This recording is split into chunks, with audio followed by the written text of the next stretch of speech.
You have been told to find peace by putting everything around you in order, by finding the perfect job, fixing every mistake, and controlling every outcome.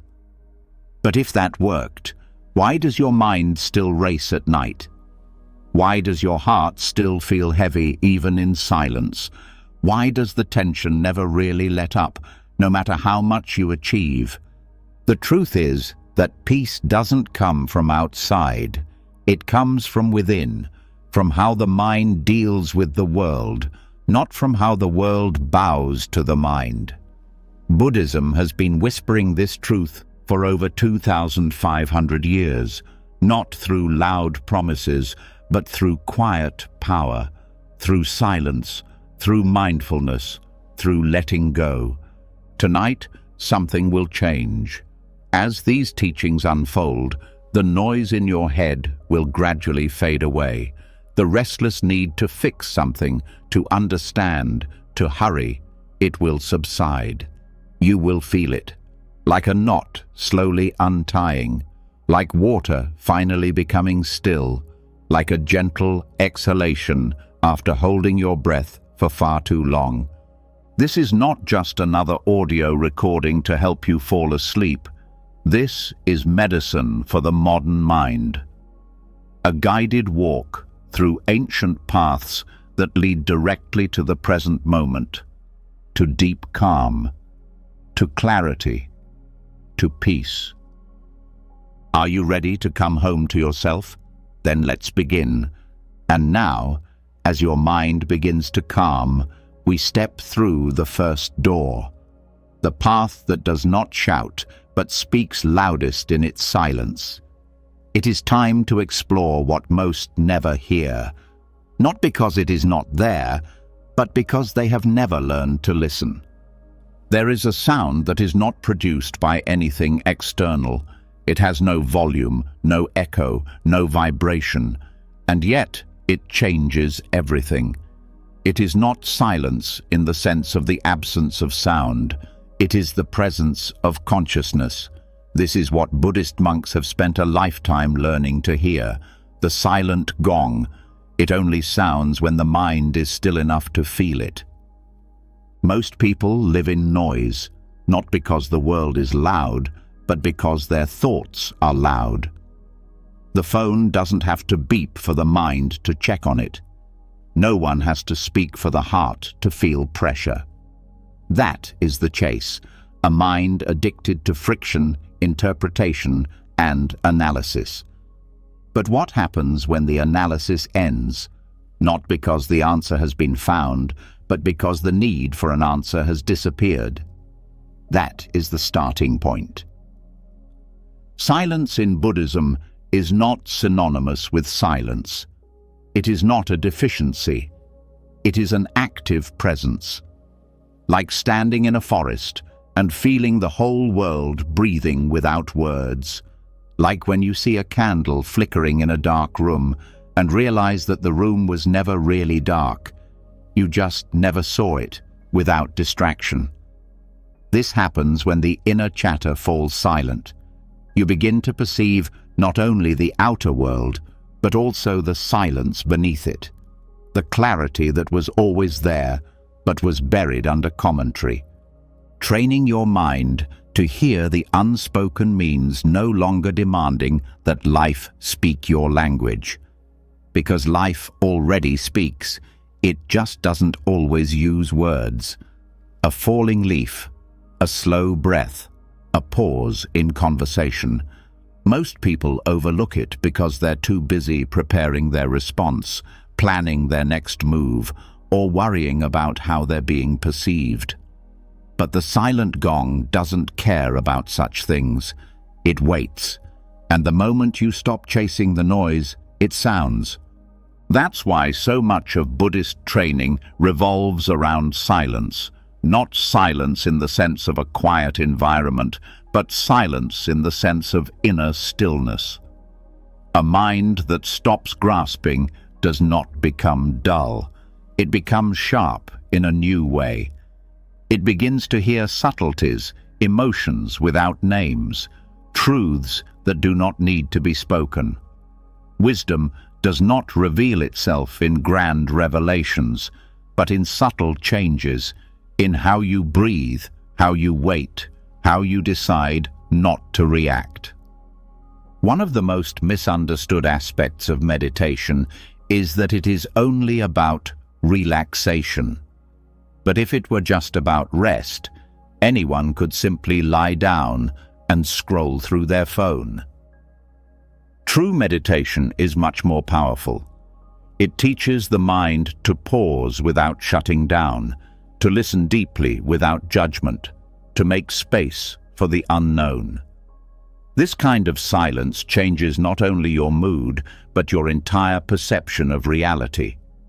Think about how rare it is to just sit and be, without judging, without categorizing, without trying to fix anything. That's what listening to the silent gong trains you to do. A mind that no longer has to solve everything in order to be okay. It is a deep unlearning, an unraveling of years spent trying to control the world by overthinking it. This does not mean that silence solves problems. It means that it changes the relationship to problems.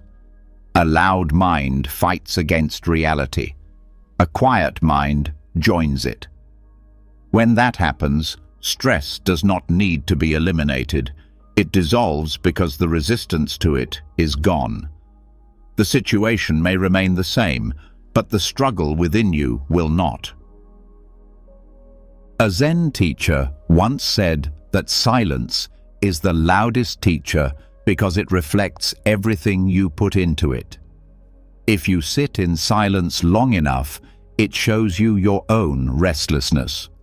If you stay longer, it shows you your own fear. If you stay even longer, it shows you freedom. Not because silence has given you answers, but because it has revealed that the questions were never necessary in the first place. Many people fear silence because it reveals their own minds. But that is exactly the point. What becomes visible can be mitigated. What remains hidden retains control. So, when thoughts arise when it becomes quiet, don't suppress them. Listen to them, not to believe them, but to understand the patterns. Notice how often they repeat themselves, how little they change, and then let them go, like clouds in the sky, like wind through bamboo. You don't have to hold on to them, you don't have to fight them. In Buddhism, one of the deepest practices is noble silence, not just silent lips, but a silent ego, a silent identity, a silent need to prove yourself. That is where peace begins, not by shutting out the world, but by no longer demanding that it be different from what it is. Silence teaches this without speaking. It simply stands there, unmoving, and lets everything around it move. Hearing the unspoken means no longer reacting to every mental impulse, not because it is bad to think, but because not every thought is useful. Some are echoes, old scripts, remnants of past fears. They do not need to be resolved, just heard, acknowledged, and let go.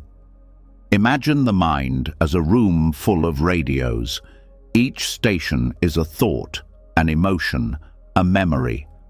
Most people try to control the noise by adjusting the volume of each individual device, but that's not the right approach. You have to take a step back. You have to realize that the radios don't define the room.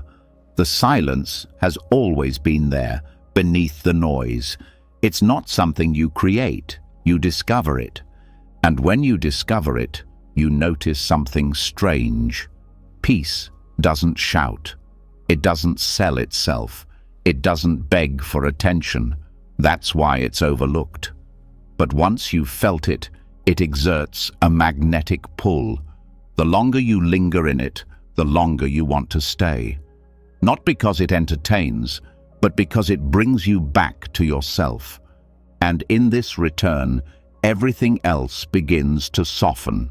Judgments, desires, the constant need for control. They don't disappear immediately, but they lose their influence. Because in silence, nothing can be predetermined, not even fear. It becomes transparent, and in its transparency, it becomes powerless. The great Buddhist teacher Thich Nhat Hanh once said, "Silence is not the absence of something, but the presence of everything." This sentence alone is a lesson. When the mind is silent, it sees more, not less. It feels more, not less. It understands, not through analysis, but through contact, with the breath, with the now, with life, raw and unfiltered. There is no rush. The silent gong does not follow your schedule. It waits until you are ready. It waits until the need to be done disappears, until you no longer try to use silence as a means to get somewhere else, but are finally ready to simply be in it for its own sake. And in this surrender, peace begins, not as a reward, but as the ground that has always been beneath your feet, as the sky that has always been above your head. You just didn't notice it because the commentary was too loud. Let go of that commentary tonight. Let go of the interpretations. Let the mind listen, not for answers, but for the space where questions dissolve. This space is sacred. This space is clarity. This space is where the silent gong sounds. And now that silence has softened the edges of the mind, we encounter the next storm. Not a storm of noise, but a storm of speed. For after silence comes hustle and bustle, not the hustle and bustle of life itself, but the pressure in the mind to keep up, to fix something, to pursue something, to solve something. The urgency that whispers, "This needs to be done now," even if it's not true. It's time to embrace this illusion and slowly dismantle it. There is a kind of hecticness that does not stem from real danger.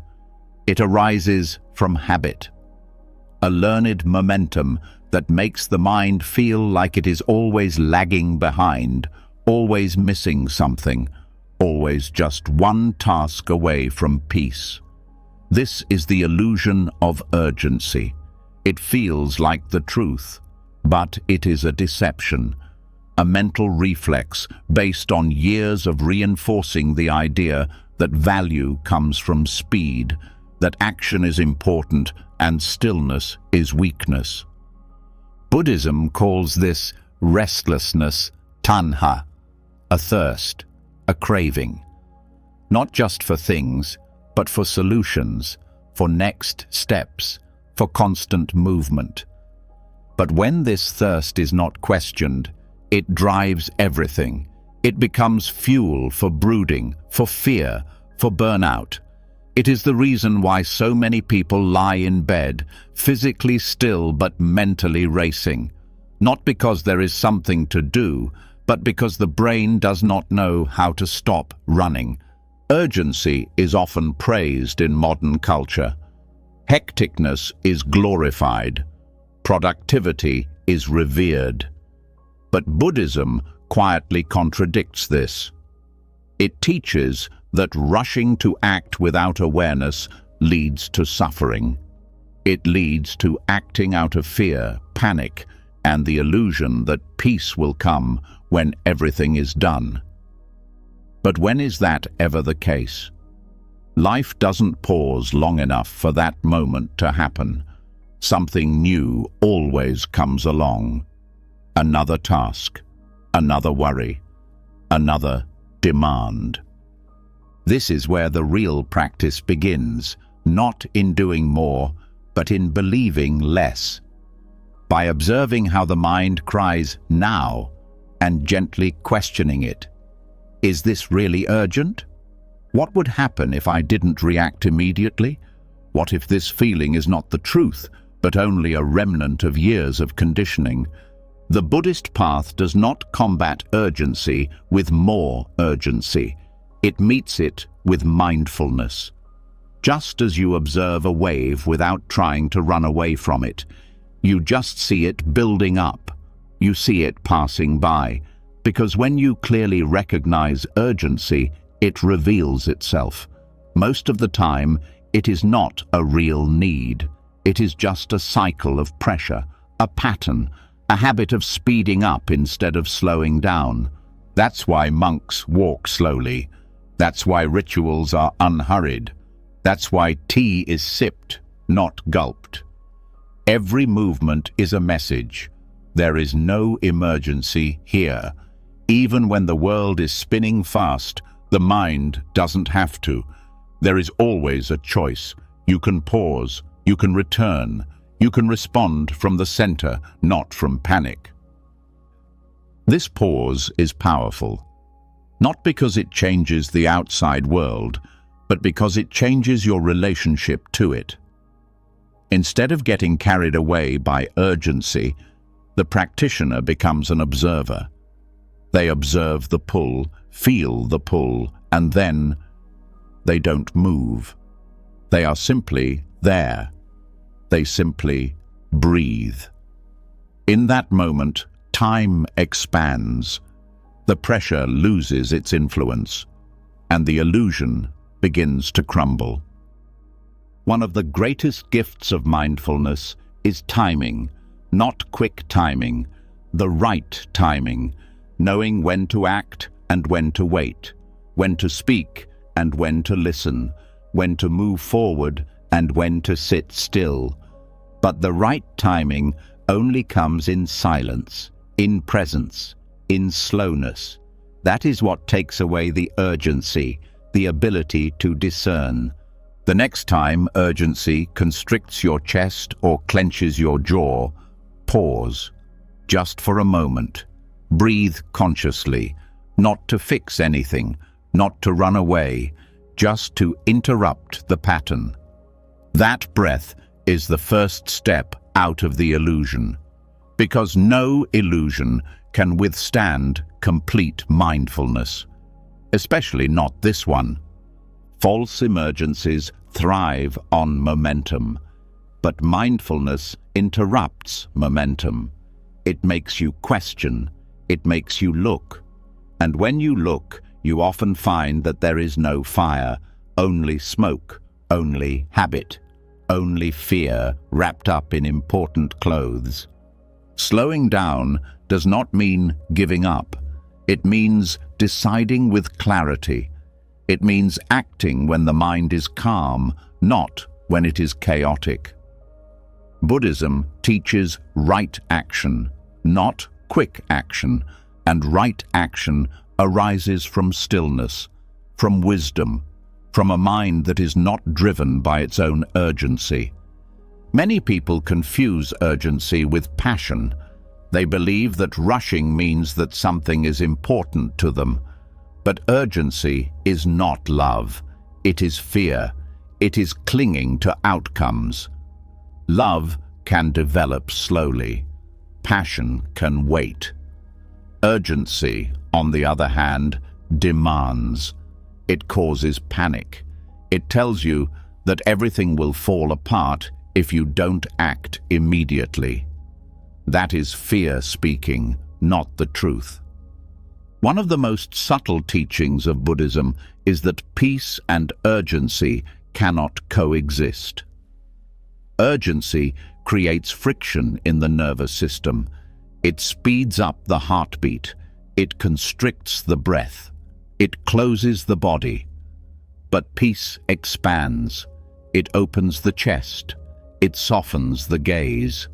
It slows the breath. So every moment of pause is a return to peace, a silent rebellion against a world that glorifies haste. This does not mean that you give up your responsibilities. It means that you stop reacting out of compulsion. It means that you do what needs to be done, but from a position of center, not from a position of breakdown. This change changes everything, not just how things are done, but also how they feel. The Buddhist master Ajahn Chah once said, "If it's urgent, it can wait." At first glance, that sounds wrong, but read it again. If it's urgent, it can wait, because urgency without clarity is chaos, and when you wait, even if only for a breath, clarity returns. That is the power of slowing down. It doesn't delay your life. It brings you closer to it, fully, consciously, moment by moment. The rush to get ahead often leads people away from where they are, and where they are is the only place where they can find peace. So let the world rush by. Let the notifications beep. Let the clock tick. But stay here. Stay in this breath, in this silence. Because the illusion of urgency only works if you believe in it. As soon as you stop believing, it loses its power. And what remains is calm, presence, simplicity.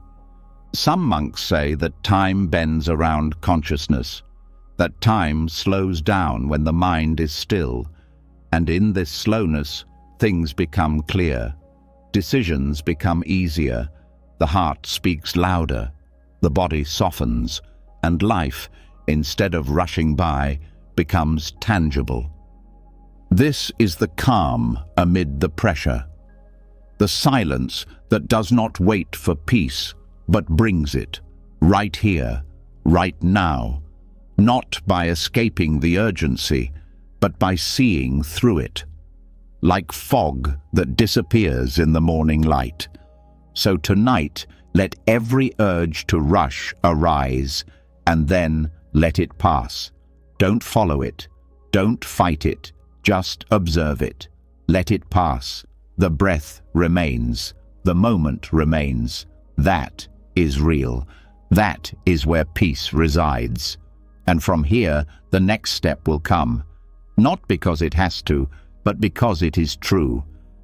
Now that the grip of urgency has loosened and the breath is no longer chasing time, the mind stands on the edge of a deeper freedom.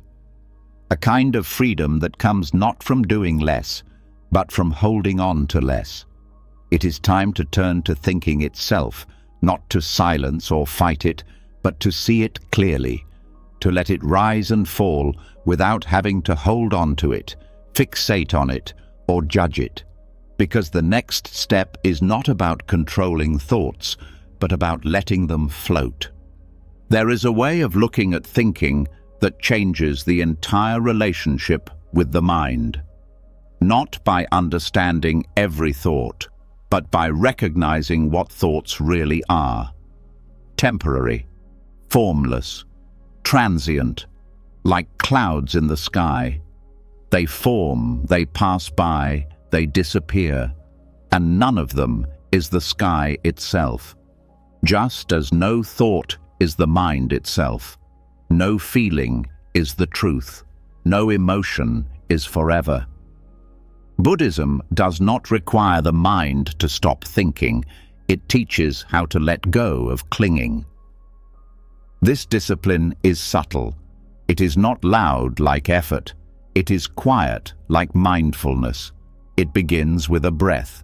The thought arises, a reaction arises. But instead of holding on to it, instead of identifying with it, consciousness takes a step back. It sees the thought. It gently names it. It names the feeling without becoming it. Sadness, restlessness, excitement, doubt. And through this naming, the thought loses its weight. It becomes a visitor, not a command. Most people suffer not because of their thoughts, but because they identify with them. They believe that every thought must be true, that every inner voice must be followed, that every fear must be avoided. But thoughts are not truths. They are stories, and stories can be observed without being lived. The art of watching clouds begins here, in observing without absorbing, in witnessing without reacting, in letting the story be without becoming its character. Thoughts say, "You're not good enough." Consciousness responds, "That's a thought." Thoughts whisper, "Something bad is going to happen." Consciousness responds, "That's a prediction." Thoughts scream, "Fix it now." Consciousness pauses and simply breathes. In this space between thoughts and self, peace arises. Because the problem is rarely the thought itself, it's the belief that the thought is personal, permanent, or proof of who you are. Buddhist teacher Pema Chodron often says that thoughts are like the weather. Some days it storms, other days it clears up, but the sky doesn't try to stop the rain. It doesn't panic when clouds gather. It just stays. The mind can learn to do this too. Stay, observe, remain untouched. This is not disconnection. It is connection without merging. It means feeling everything without sinking into anything.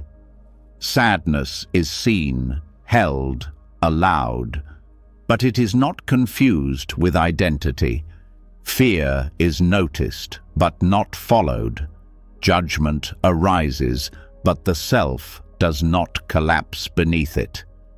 This kind of clarity is calm, not because the mind is empty, but because the heart no longer clings. Staring at clouds means practicing detachment, not coldness, not suppression, but gentle distance. Enough space between you and the thought to breathe, to choose, to see. In this exercise, everything slows down, not because time changes, but because the urgency subsides. Thoughts lose their commanding tone and become background noise. You hear them, but you don't have to respond. Even helpful thoughts can become cages if you cling to them too much. I must be wise. I should be better. This shouldn't happen. These are the clouds shaped like targets. They seem positive, but they still obscure the sky. Buddhism does not teach us to cling to good thoughts instead of bad ones. It teaches freedom from both, because freedom does not mean choosing better chains. It means walking without chains at all. This exercise deepens when done in silence. Sit, observe. Don't chase after thoughts. Don't push them away. Let them come, let them go. Feel the rhythm of the mind without changing it. Thoughts will cry out for attention. Some will beg for a solution. Others will tempt you with stories of success or doom. Let them all speak, and let them pass. Eventually, something calm begins to emerge beneath it all. A silence that was always there but never noticed. Not because it was missing, but because attention was always elsewhere. This silence does not demand loyalty. It does not need to be defended. It is simply there, like the space around the clouds, like the sky that never moves. The art of non-attachment reveals this, that thoughts are not enemies and silence is not failure. Letting go of thoughts does not mean losing your mind. It means returning to it. Seeing clearly without commenting, living without being pulled in all directions. Even when thoughts are loud, presence can be louder. Not in volume, but in stability. The Buddha once said, "You are not your thoughts." And only when you feel this, not just know it, does true peace begin. Because when the observer awakens, the story loses control. And when the story loses control, suffering disappears. Not immediately, but reliably, like fog dissolving in sunlight. Training in this way does not mean that thoughts stop. They still arise, but you no longer become them. Anger may arise, but it does not take control. Worries may arise, but they do not paralyze you. Jealousy may whisper, but it does not define you, because you are no longer in the thoughts, you are in the observation, in the vastness, in freedom. This discipline is available at any time, in the middle of a crowd, in the middle of an argument, in the middle of a racing heart. Pause. Feel your breath. Observe how the mind moves. Don't intervene. Just be a witness. That is the art. That is liberation. Even in sleep, the mind floats. Dreams are thoughts in costumes, but the observer can remain still even then. And as this awareness grows stronger, the inner weather plays an increasingly minor role. It rains, it clears up, but the peace remains, not because the conditions are perfect, but because you remember the sky. Now that thoughts are seen as passing clouds and the sky of consciousness begins to expand, something even deeper stirs. It is the moment itself, not as an idea, not as a backdrop, but as something sacred. And the way to encounter it is not through violence, it is through reverence, through an inner bow, not out of submission, but out of silence. Because when the grip on control loosens, presence does not disappear, it deepens. There is a habit built into the human mind: control. Control over results, over perception, over others, over oneself. It starts early and becomes invisible. People learn to predict, prevent, and prepare for what could go wrong.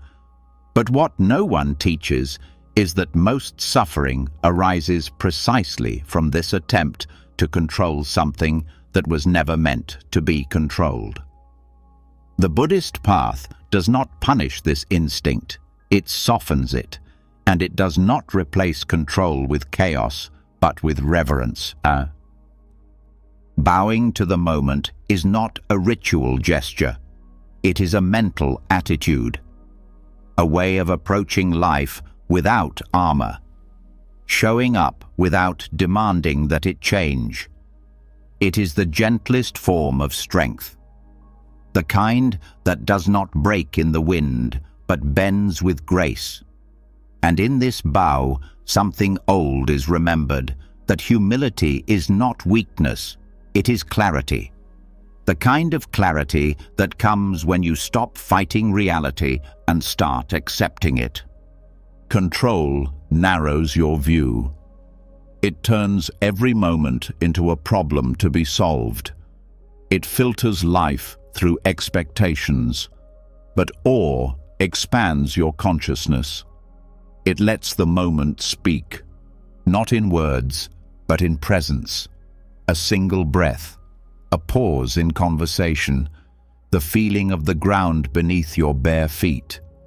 These are not coincidences. They are invitations. And when you meet them with reverence, they become lessons.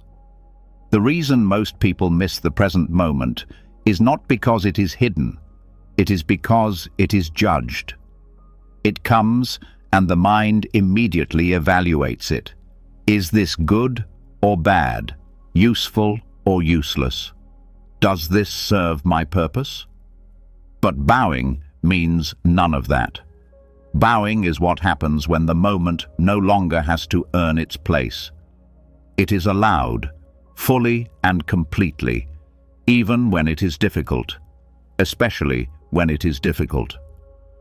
Buddhist teacher Jack Cornfield once said, "Peace comes when our hearts are open to everything that is." That is the essence of bowing. Not liking everything, not agreeing with everything, but being open to it. letting the moment be what it is before trying to shape it, because every moment has its own nature, its own flavor. Some are warm, some are sharp, some are confusing, but each one, when encountered without resistance, becomes a gateway to stillness. In practice, this means tempering the need to control, steer conversations, correct others, and predict outcomes. It means noticing the tiny reactions, the urge to correct, defend, interrupt, and instead to breathe, to wait, to listen. Bowing is silence where there used to be reaction, space where there used to be conflict, compassion where resistance used to grow. This change does not mean passivity. It means responsiveness instead of reactivity. It means choosing presence instead of panic. And this choice can only arise when awe is felt, not as an idea, but as a lived experience. A quiet awe for the now, a trust that even this, whatever this is, belongs. Control says, that shouldn't happen. Reverence says, that is happening. And in this simple shift, the heart stops tensing up. The mind stops spinning. Life is allowed to unfold, not perfectly, but authentically. Here, the storm calms down, not because the wind dies down, but because the mind bends instead of fighting the weather. Think about how often control masquerades as caring. Parents who control everything out of love. The boss who dominates out of fear. The friend who gives advice before listening. All of this starts with good intentions, but they miss the moment. Reverence does the opposite. It listens, it observes, it creates space, and in that space, wisdom can emerge. In Buddhist monasteries, even sweeping the floor is considered a sacred act. Not because dust is special, but because the moment is special. That is the essence of reverence, the willingness to consider every moment valuable. The everyday becomes radiant, the ordinary becomes a temple. And bowing is not just for statues, it becomes the way the soul moves through the world. In your own life, this might mean taking a breath before responding to difficult news, letting the silence linger before jumping in with solutions, that you walk more slowly without filling the space with thoughts, that you feel sadness without having to name it or push it away. Bowing to the moment means making peace with not knowing, leaving the mystery unsolved, accepting the now as enough. And when this takes root, a new kind of strength emerges, not the strength to dominate, but the strength to surrender without breaking down, the strength to trust that you don't have to hold everything together for life to unfold meaningfully. That's what bowing teaches us. It teaches us trust, not in fate, but in the present. The present moment is the only place where awe can arise. The past is too rigid, the future is too vague, but the now, it breathes, it moves, it waits for your attention, and when it is met with awe, it blossoms, not because it becomes what you wanted it to be, but because it is seen in its entirety. In this way, bowing becomes a daily practice, one that requires neither incense nor chants. It only requires mindfulness. When the coffee is spilled, when the meeting goes wrong, when the child cries, when the plan falls apart. Bow, not physically, but inwardly. Say yes, even if it's only quietly, even if it trembles, because in that yes lies strength, lies grace, lies peace. This is what Buddhism teaches so gently. The struggle with life is optional. The storm may rage, losses may come, uncertainties may multiply, but the mind can face them differently, not with a clenched fist, but with an open palm, with a bowed head and calm breath. And in this bow, chaos loses its sharpness. So tonight, when your thoughts continue to wander and the urge to plan, fix, or fight arises, pause, bow to everything, to the fatigue, to the thoughts, to the heartache, to the gentleness. Bow with your breath, with your silence, with your trust. Let the moment be your teacher, not your enemy. From bowing to the moment comes a quiet strength, not the kind that stubbornly defends its position, but the kind that flows, the kind that gives without breaking. And now, this power takes shape. It doesn't look like armor or resistance. It looks like bamboo, a symbol of what the mind can become when it stops hardening and starts bending. Because the mind, just like bamboo, is strongest when it moves with life, not against it. There is a kind of resilience that is not loud. It does not dominate or coerce. It does not destroy what stands in its way. It absorbs. It changes. It bends. This is the principle of bamboo, the wisdom of non-resistance. Here, strength is not measured by how much is controlled, but by how much is accepted without losing balance. Bamboo does not break in a storm because it knows how to yield. It sways, it adapts, it lets the wind blow through it instead of fighting against it. And that is exactly what the mind can learn. When emotions run high, when plans fail, when someone else's anger threatens your peace. There is another way, a gentler way, a way that requires no retreat or submission, but presence without resistance. In Buddhism, non-resistance is not passivity. It is aliveness.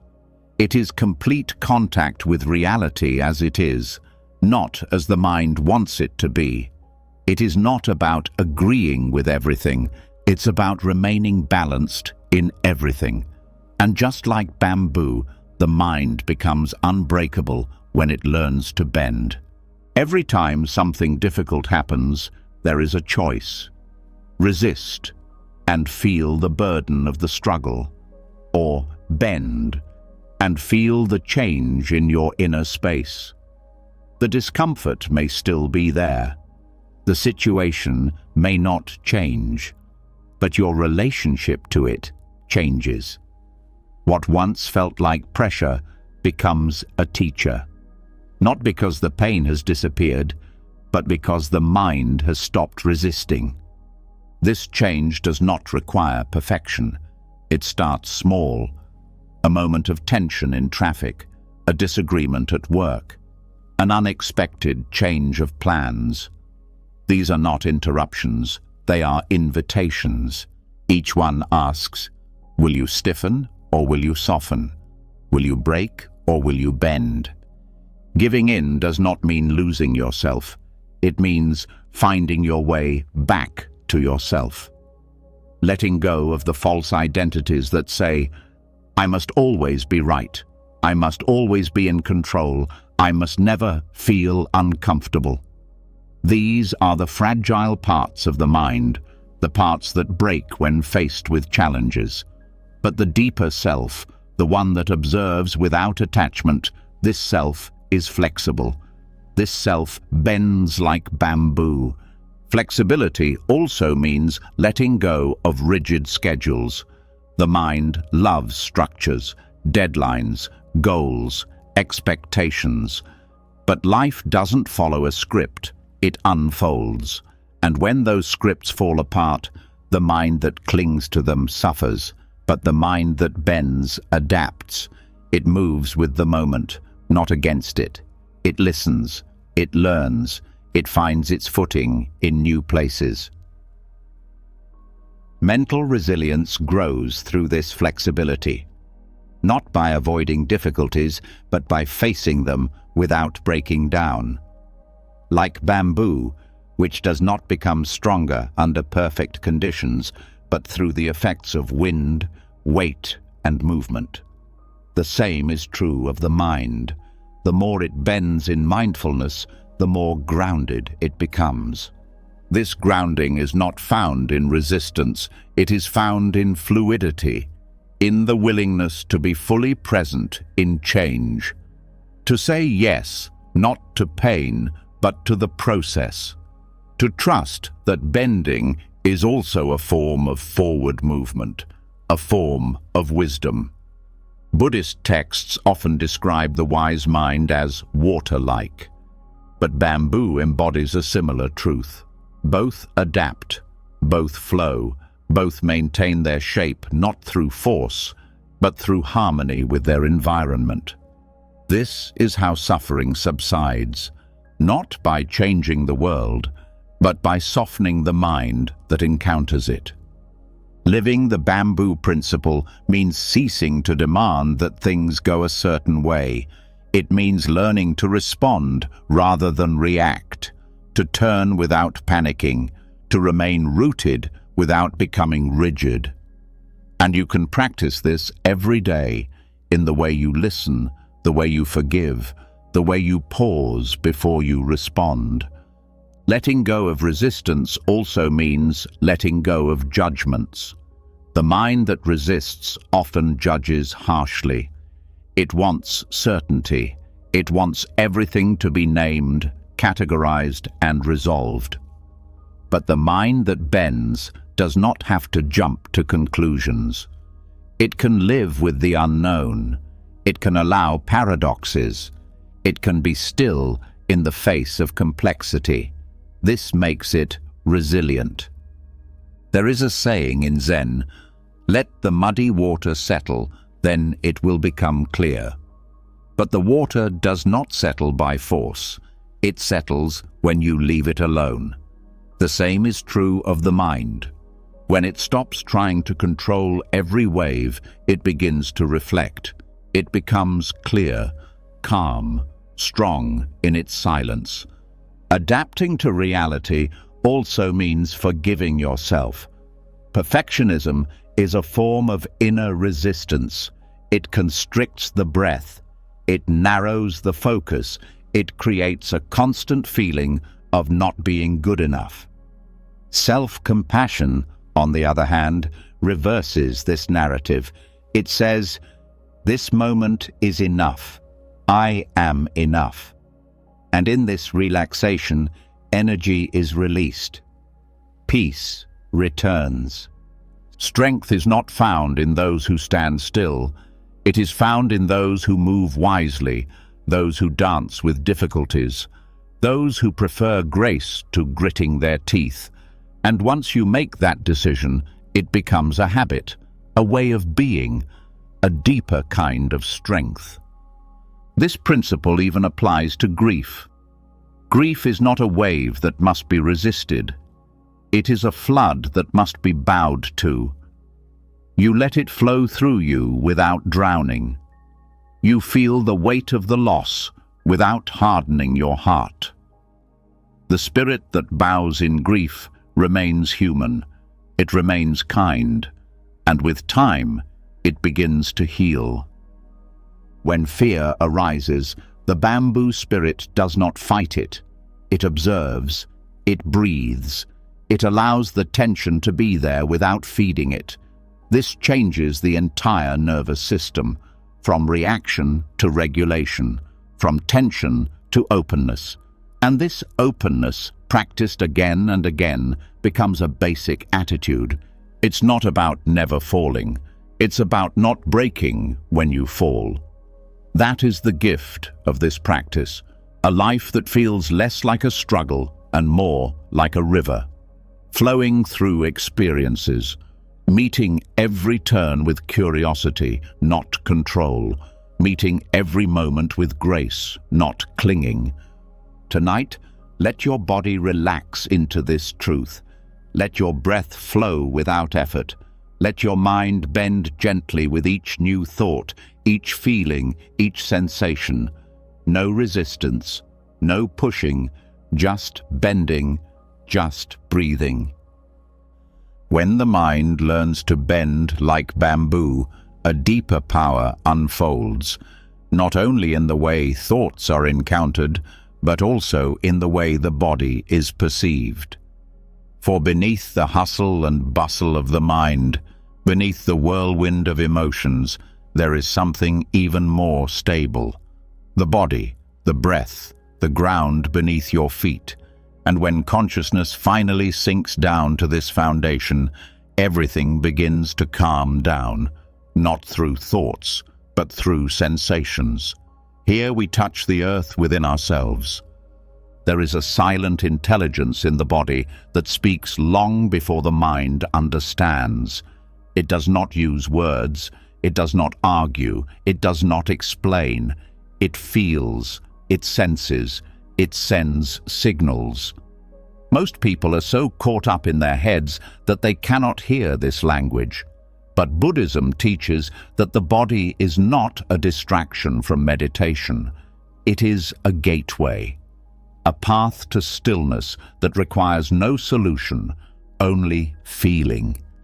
The practice of somatic mindfulness means shifting your attention downward, away from the story and toward the breath, away from explanation and toward the pulse. It means feeling your feet as you stand, noticing the heaviness in your hands, listening to the subtle vibrations in your chest when you are sad, calm, or afraid. These are not just signals, they are anchors. And when the mind is racing, anchoring yourself in your body is the way home. This awareness does not have to be dramatic. It starts small. Feel the contact between your back and the chair, the feeling of the air touching your face, the pressure where your body touches the floor. These are not things you normally think about, but they are always there, always speaking in the silence. When you listen, the mind begins to slow down, not because it is told to, but because it finally has something solid to rest on. Many Buddhist traditions emphasize mindfulness of the body for this reason. Thoughts are fast, but the body is constant. Thoughts jump back and forth between timelines. They live in the past and race into the future. But the body lives in the now, right now. And when you feel it, really feel it, the nervous system responds. The heartbeat slows down. The breath deepens, the jaw relaxes, not because something outside has changed, but because consciousness has come home. Touching the earth within yourself means remembering that safety was never part of the plan, but always lies in the present. That peace is not found in control, but in connection. The ground does not argue with the sky. It simply holds everything. The body can do that too. It can hold emotions, it can hold thoughts, it can hold fear, and when held with mindfulness, it does not overwhelm. It's not about escaping thoughts, it's about taking root beneath them. Thoughts will continue, but when attention lives in the body, those thoughts feel lighter. They lose their stickiness. They pass more easily because the mind is no longer trying to think its way to peace. It feels its way into stillness. A helpful exercise is to simply scan the body. Start with the feet. Feel each toe. Notice warmth, coolness, tension. Move slowly upward. Ankles, shin bones, knees. Not to correct or judge anything, just to notice, just to be present. When your attention reaches your head, the energy of your entire system will have changed. Your thoughts will become quieter. Your emotions will become more manageable. Your mind will feel less like a storm and more like the sky again. This is particularly effective for anxiety, because anxiety pulls you into your head, into stories and thought loops and panic. But the body pulls you down, into your breath, into contact, into the now. And when the now is felt completely, the anxiety loses its sharpness, not because the anxiety is wrong, but because it is clearly seen, gently held, and anchored in perception. This even works with grief. Grief is not just mental, it lives in the chest, in the shoulders, in the throat. Somatic grief means letting the body cry, shake, and breathe. Not to be dramatic, but to be honest. The mind may not understand the loss, but the body knows. And when the body is allowed to feel, healing begins. Grounding through the body also changes relationships. When you are present in your own sensations, you are less inclined to project. You listen more, you react less. You can feel other people's words without taking them personally. Because your center is not in your thoughts, which you express, but in your body, in your breath. That is where compassion grows, not in theory, but in physical presence. This presence also changes daily life. Washing your hands becomes meditation when you feel the water. Eating becomes mindfulness when you taste every bite. Walking becomes an exercise when you feel the soles of your feet touching the earth. These are not advanced techniques. They are simple, but they are powerful, because they bring you back to the only place where peace has ever been found, right here in sensation. Some may ask, what does touching the earth inside have to do with enlightenment? The answer is everything. Because enlightenment is not a concept. It is direct contact with life. It is the complete embodiment of the now. Not a theory of presence, but lived reality. And the body is the bridge. That is why monks walk barefoot. That is why rituals begin with a bow. Why the breath is always the focus. It's not about tradition, it's about embodiment. The sacred is not found in heaven. It lies in the contact between the feet and the ground, between inhaling and exhaling, between consciousness and the heartbeat. That is where silence lies. To practice this, you don't need anything new. No special posture, no special place, just attention. Just the willingness to feel without running away. When tension arises, go into it. When numbness arises, stay with it. The body will speak, sometimes with heat, sometimes with pain, sometimes with silence, but it will always speak, and listening to it is the beginning of freedom. Freedom from what? From the shackles of thoughts. From the loop of rumination, from the false belief that peace consists of resolving every thought. Peace is not found in thoughts. It is found in what holds the thoughts, in the breath, in the belly, in the heartbeat, in the pressure of your hand resting on your leg. These are not distractions, they are sacred signposts. Let this awareness grow slowly. There is no need to rush. Every time you return to your body, you build the habit of presence, the habit of safety, the habit of being grounded. And over time, this changes everything. Because a grounded mind does not collapse under pressure.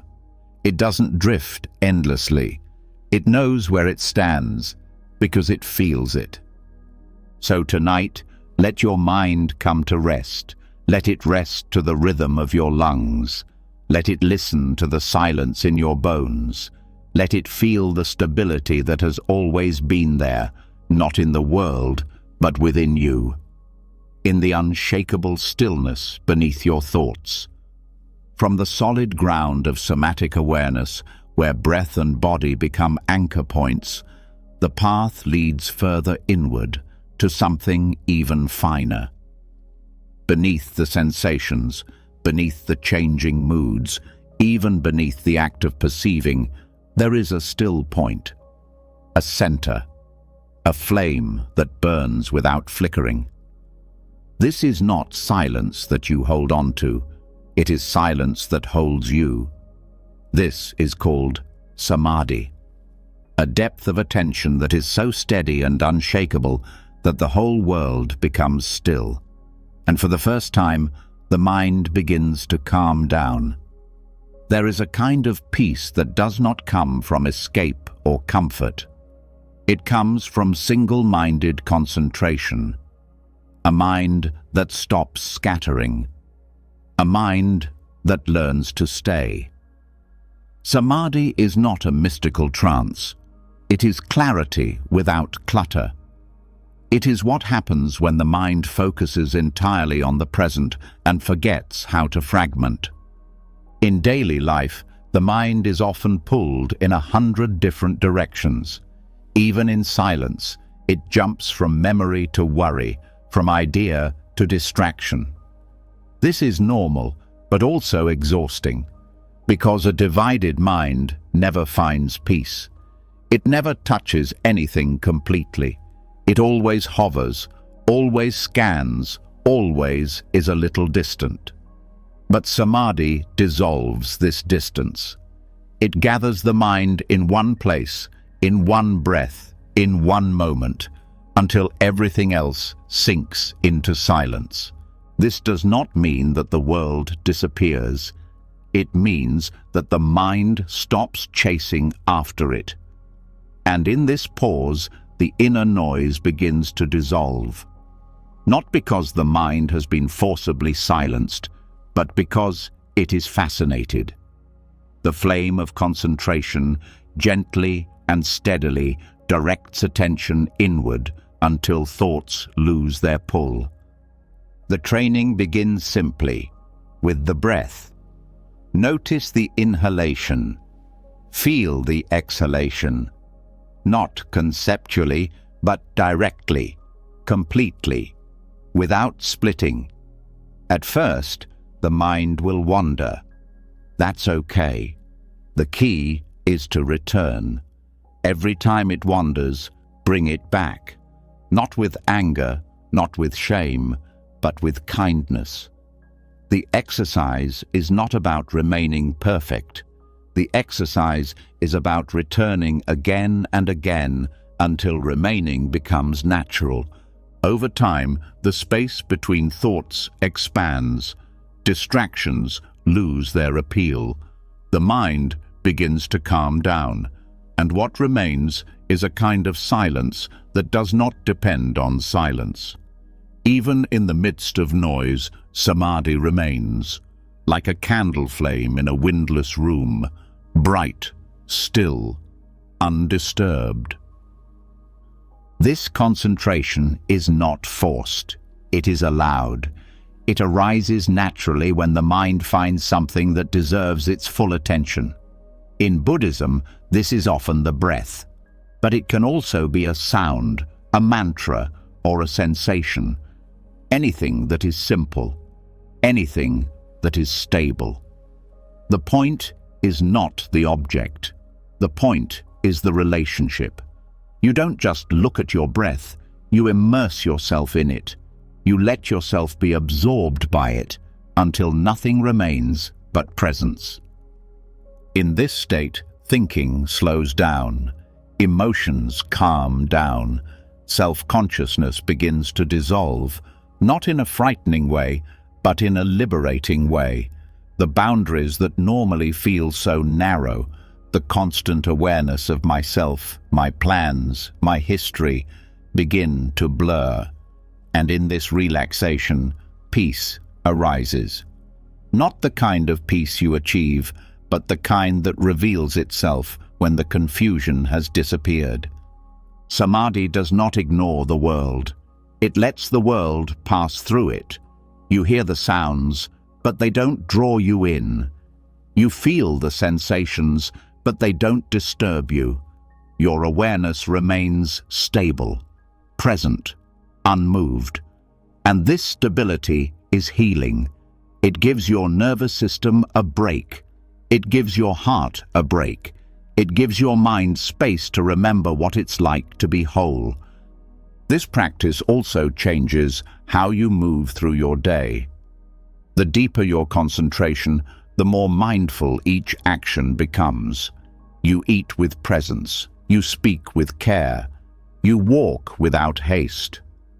Not because you are trying to be spiritual, but because your mind is no longer scattered. It is unified, and that unity transforms even ordinary moments into meditation. That doesn't mean you lose your thoughts forever, but they no longer control you. They no longer seduce you with their urgency. You see them coming, you see them going, but you don't follow them. You don't resist them. You just stay. And staying becomes a superpower. Because most suffering begins with leaving the moment, leaving the breath, leaving yourself.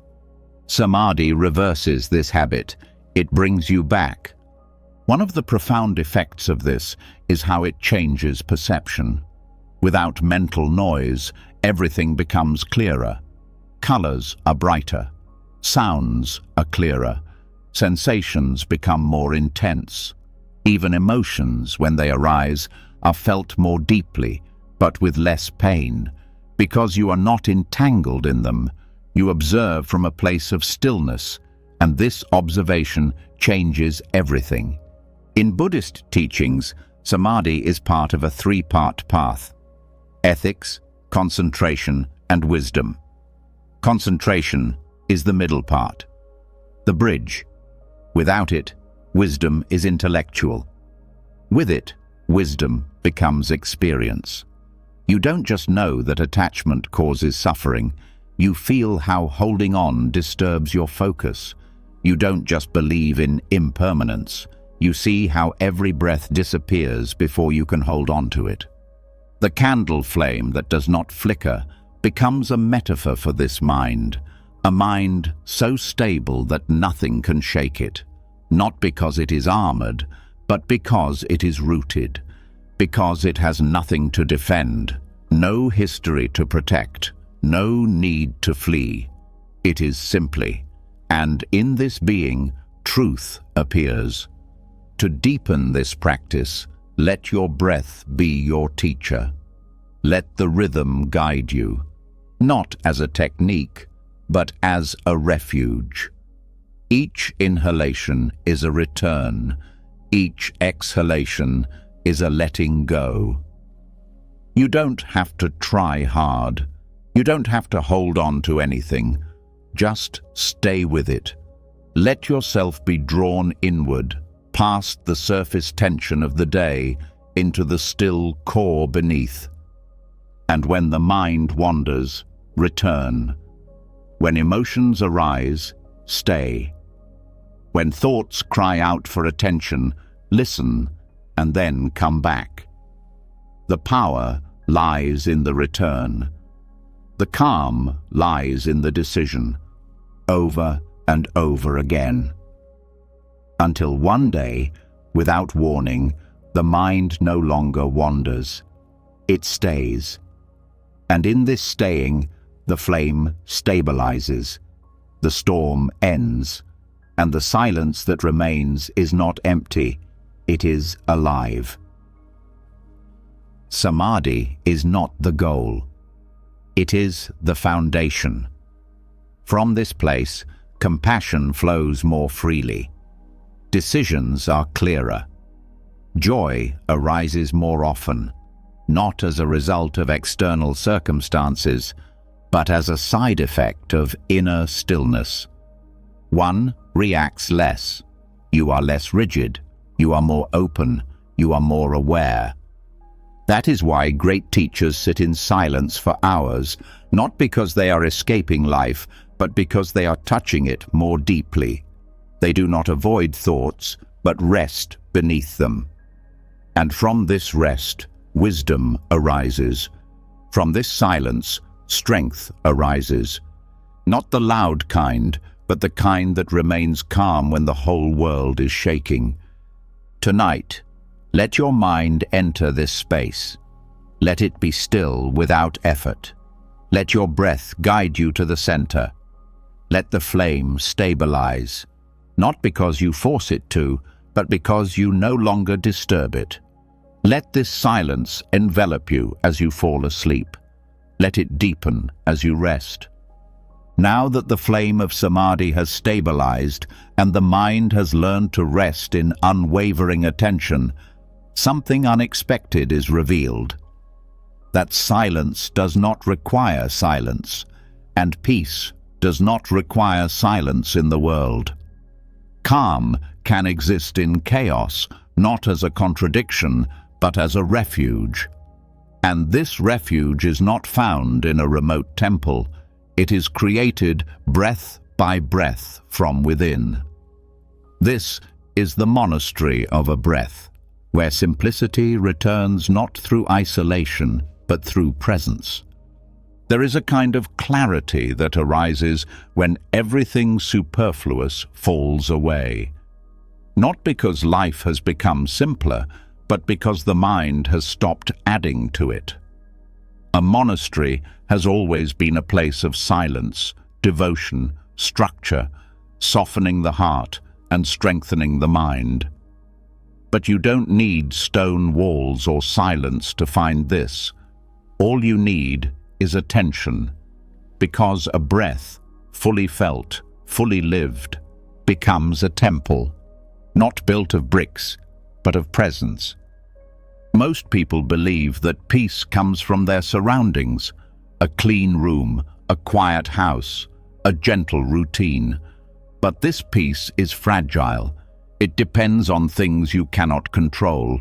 The noise of the world will return, demands will rise again, but the breath is always there.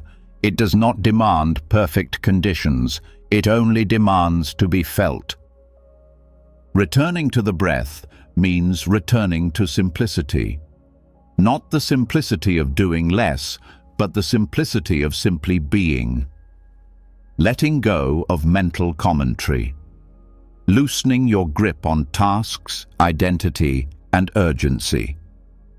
This is not a rejection of life. It is a deep embrace of what is most real in it. This inhaling, this exhaling, nothing added, nothing taken away. The mind often complicates things. It adds layers, interpretations, goals. It fills the space between one breath and the next with stories and worries. But when you let those go, what remains is pure. It doesn't have to be impressive. It just has to be honest. The breath doesn't lie. It can't pretend. It only reflects what is. In this way, the breath becomes a guide, a teacher, a companion, someone who never leaves, never criticizes, never demands, who only gives. And what it gives is simple. Return. Return from the thoughts. Return from the fear. Return from the distraction. Return to this moment, to this body, to this breath. That is all. And in this return, a sacred space opens up. This space can be found anywhere, in a crowded subway, in a noisy office, in the middle of a difficult conversation. The breath does not need ideal conditions to do its work. It only needs attention. And when that attention is constant, the breath becomes a monastery, a place where the world keeps turning, but you don't. A place where the storm rages on, but the center remains stable. This does not mean that the breath becomes a hiding place. It becomes a place of strength, a place where reactions pause, where clarity is restored, where decisions are made from a place of presence, not panic. It is the place you retreat to, not to escape life, but to encounter it more fully, without the noise, without the spinning and turning, without the endless grasping. You can return to this inner monastery in seconds. One breath. That's all it takes. One conscious inhalation, one slow exhalation. Not to achieve anything, but to remember. To remember that peace is not lost. It is only hidden, and the breath reveals it. Over time, this practice changes your relationship with discomfort. You no longer need the moment to be peaceful, because your peace no longer depends on pleasure. It depends on your presence. The breath becomes a friend in fear, a balm in sadness, an anchor in overwhelm. Not by changing the outside world, but by changing how you encounter it. The beauty of this exercise is its accessibility. You don't need long hours. You don't need the right posture. You don't even need silence, just attention, just the willingness to stop running away, to stop trying to be better, to stop trying so hard to fix something, and instead to feel, to stay, to breathe. This is where healing begins. Not by solving everything, but by being with what is, without resistance. The breath teaches this in a gentle way. Every inhalation opens, every exhalation lets go, and together they create a rhythm, a home, a refuge. Monks may live in stone monasteries, but everyone carries a monastery within themselves, built from mindfulness, supported by simplicity, protected by the breath. And no one can take it away from you. Not noise, not fear, not stress, because it is not outside of you. It is you, the part of you that does not move, that does not rush, that needs nothing more than what is. This way of life transforms ordinary life into a sacred practice. Washing dishes, driving a car, sitting in a waiting room, these become moments of presence, opportunities to return. Each one is a door. Each one is a chance to pause, breathe, and remember, you are already home. This home cannot be destroyed. It cannot be burned. It cannot be stolen, because it was never built from things. It was built from awareness, from silence, from the willingness to stop running and start listening. And the breath is the key, not only to peace, but to truth. The truth that nothing needs to change for peace to arise. That even in grief, under pressure, in uncertainty, there is a place that is untouched. A place where the breath flows freely, where the heart opens gently, where the mind bows to the now. Make this your path, a rhythm of return, a habit of quiet awareness, to a life lived not in flight, but in familiarity with every breath. This is what the monastery of one breath offers, not an escape from the world, but a deeper entry into it, completely present, deeply alive. Calm in the storm, not because the storm is over, but because you have stopped looking outside yourself for protection. From the simplicity of a breath in which calm arises without walls, we arrive at a truth that is hidden from our eyes. Tension is not always loud. It is not always in the body. Sometimes it lies in our way of thinking, in how tightly we hold on to what we think should happen, in our attachment to ideas, people, fears, and outcomes. And just like a clenched fist, This mental grip tires us without pause. Tonight, we open that fist, not with force, but with understanding, because when we let go, true relaxation begins. There is a difference between effort and tension. Effort moves, it flows, it adapts, but tension clings, it blocks, it narrows consciousness to a fixed point. This must happen. This must not change. This must be fixed. These beliefs do not always cry out loudly, but they live beneath the surface, fueling fears, creating pressure, and making peace impossible. Buddhism does not say to stop caring. It teaches how to care without clinging. Clinging is subtle. It hides in the desire for things to go a certain way. It hides in the fear of loss, in the need for control, in the refusal to let moments pass. It shows up in thoughts like, "What if this ends?" or "What if I fail?" or "Why did they say that?" These questions sound normal, but they are stuck. They hold on. They trap. And when the mind is trapped, it cannot rest.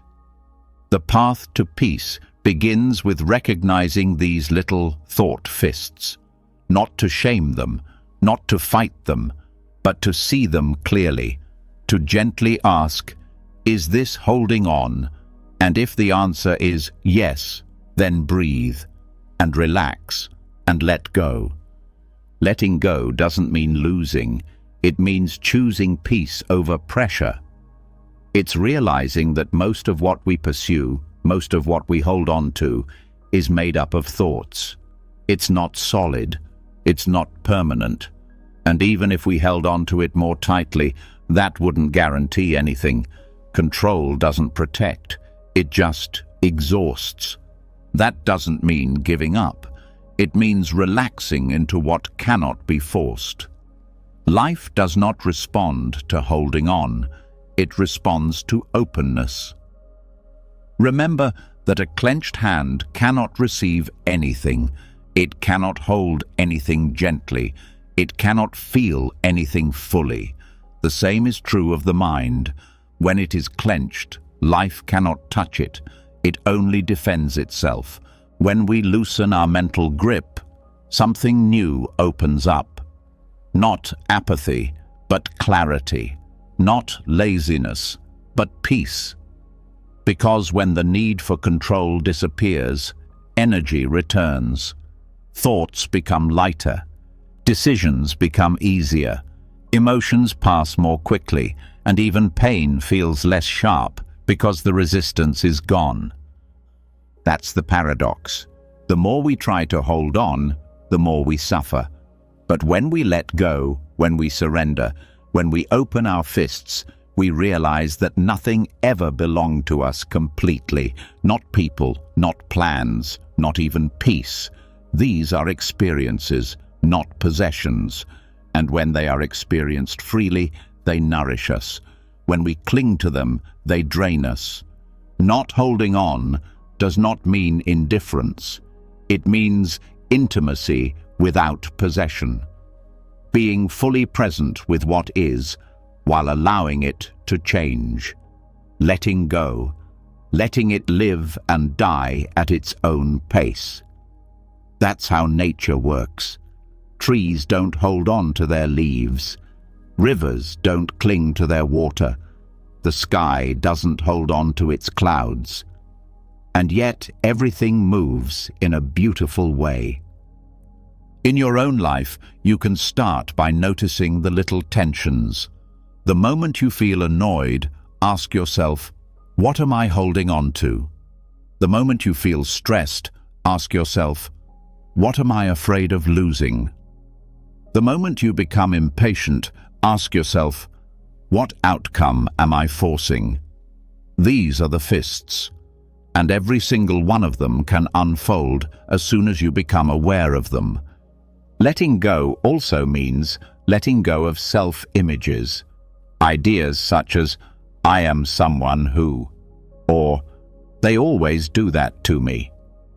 These stories create walls. They don't protect the self, they isolate it, and they increase the pressure to be consistent, to be right, to be recognized. But none of that brings peace.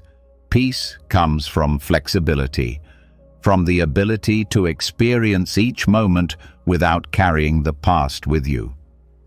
The teachings of Buddha often speak of desire, not only for things, but also for identity, for consistency, for certainty.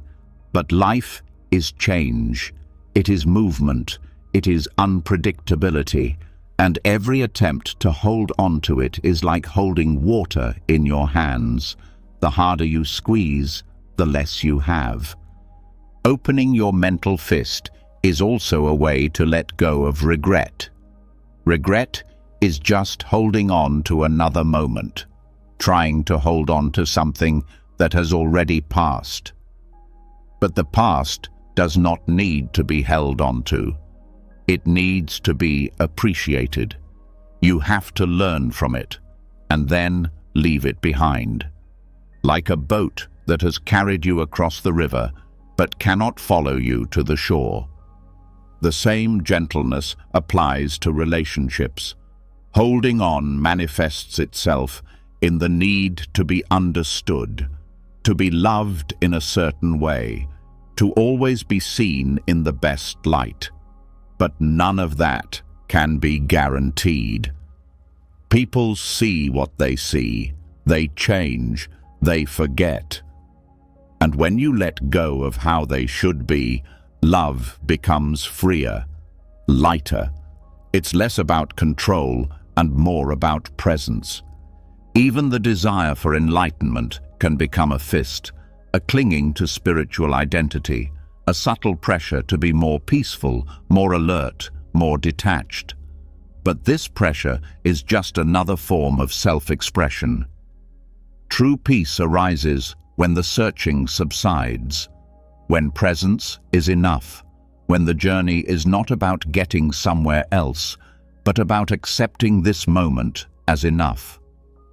Let your breath show you how to do that tonight. Each breath fills your hand. Each exhalation opens it. No pushing, no pulling, just presence. The body knows how to let go.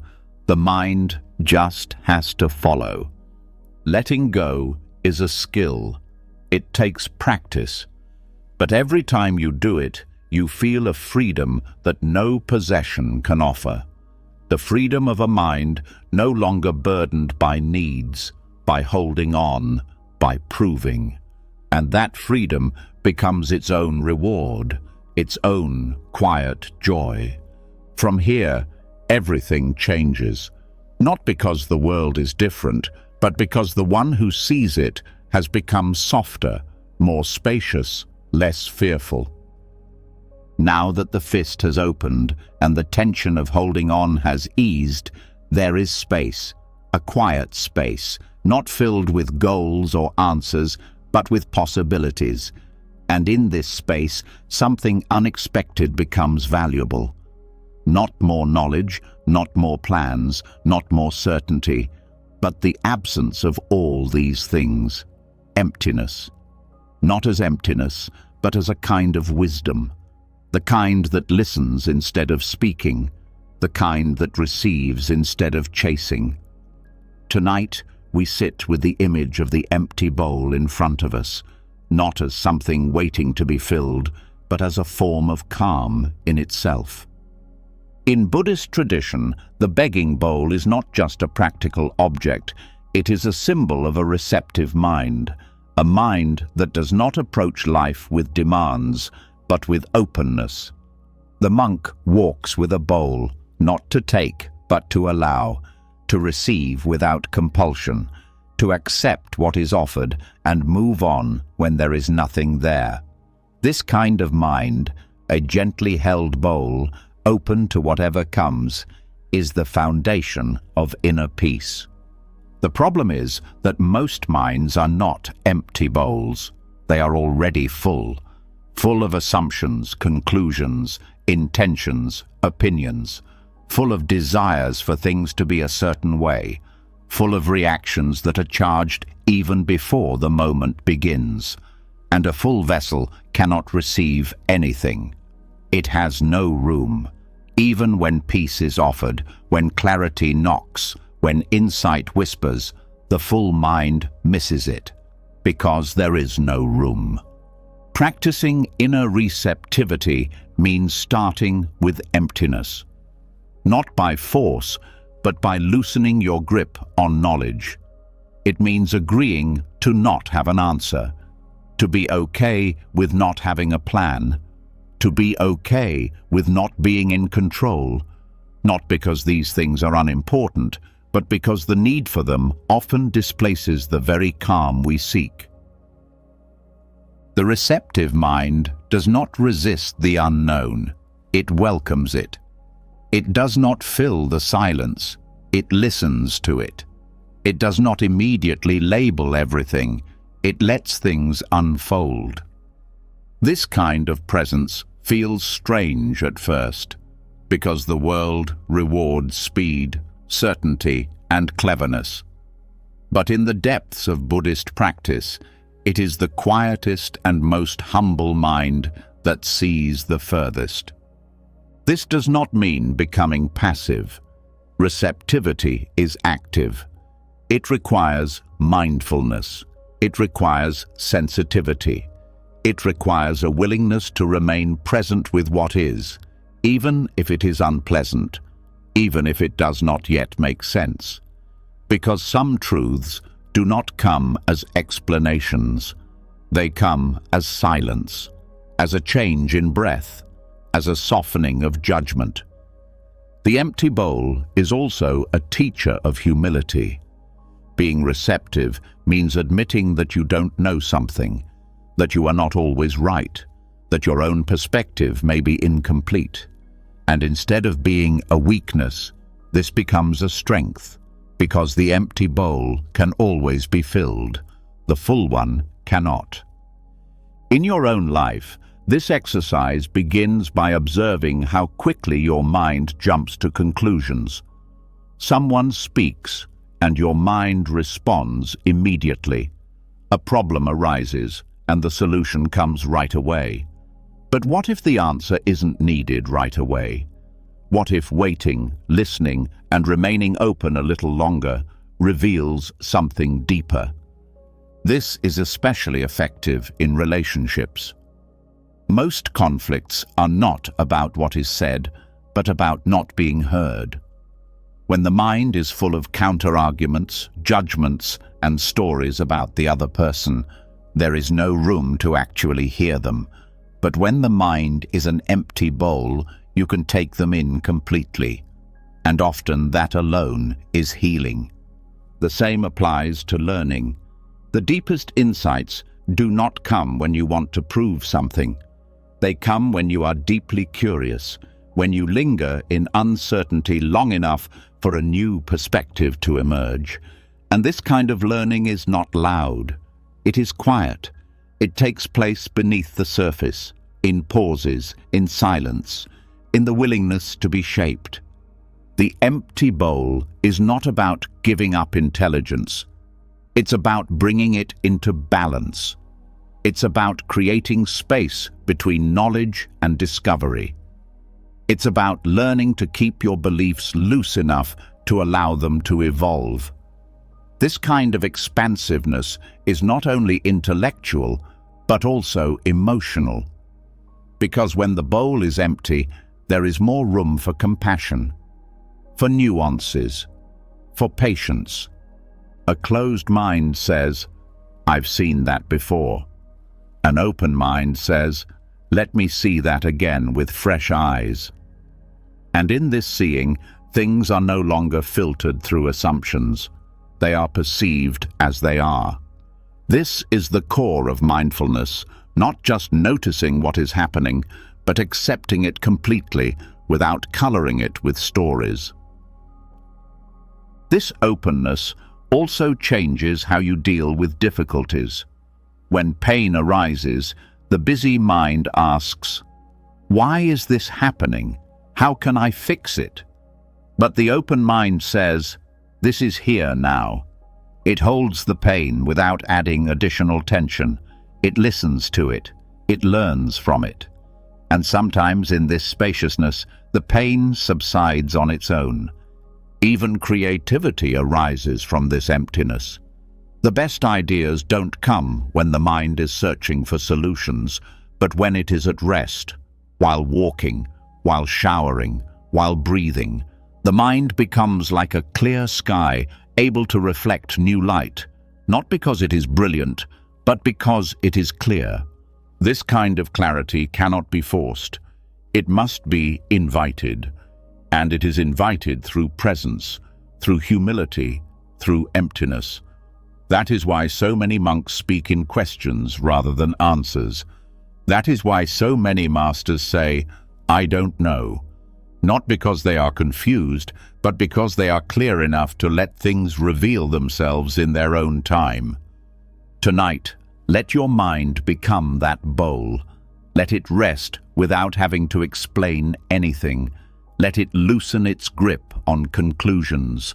Let it become receptive, not just to peace, but to life, to the breath, to sensations, to the sound of silence itself.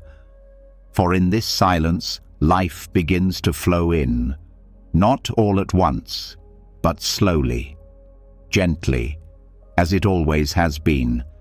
And with each breath, the bowl fills again, not with noise, but with clarity, with understanding that arises from silence, with truths that do not need to be spoken to be known.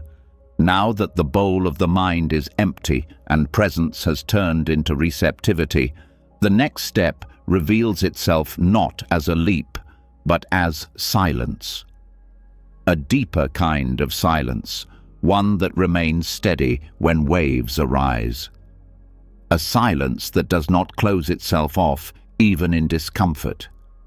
This is equanimity, not the absence of feelings, but the ability to remain balanced within them. The mind becomes like a pond so still that even the winds of emotion pass by without leaving a ripple. There is a misunderstanding in the world about peace. Many believe it means the absence of emotion, a kind of numbness or detachment. But equanimity is something much more alive. It is not about suppressing what you feel. It is about allowing the entire spectrum of emotions without being carried away by them. It is about keeping your heart open even when the waves are high. Emotions come in waves. They swell with sadness, grow with joy, break with anger, rise with fear.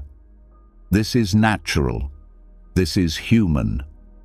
What causes suffering is not the wave itself, but the mind's reaction to it. The panic to flee, the desire to expand, the fear of feeling. Equanimity breaks this cycle. It teaches the body and mind to stay, not in a rigid way, but in a gentle, unshakable way, like a pond reflecting the sky without becoming the storm above it.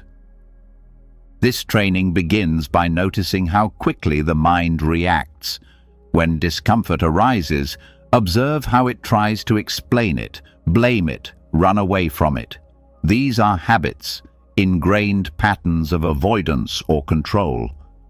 But equanimity means sitting with the emotion and not moving away from it, observing it fully without trying to suppress or amplify it, allowing it to exist without letting it take control.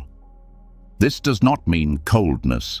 In fact, equanimity creates space for warmth.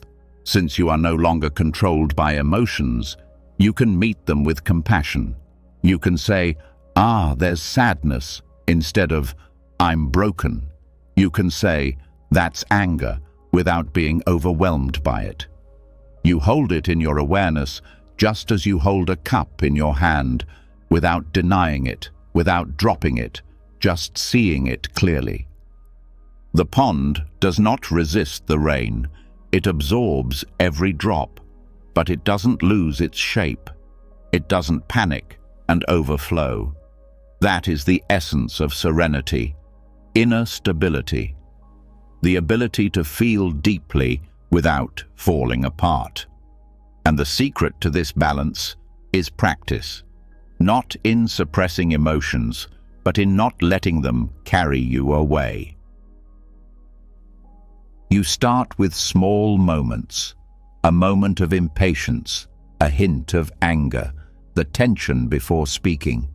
These are small waves. When you notice them, pause. Don't push them away. Don't feed them either. Just notice them. Let them pass without reacting. This will build up your strength to cope with bigger waves when they come. As your composure increases, your nervous system responds.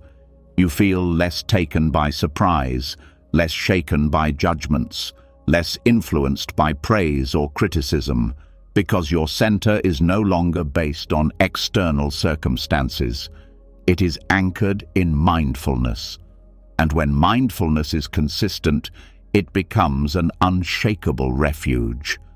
Equanimity is especially important in relationships. When someone else is emotional, the reactive mind wants to go along with it or fight against it. But the balanced mind listens. It doesn't need to win or fix anything. It simply remains present. This presence calms not only you, but also the other person, because it's rare to encounter a mind that doesn't try to change the moment, but simply accepts it.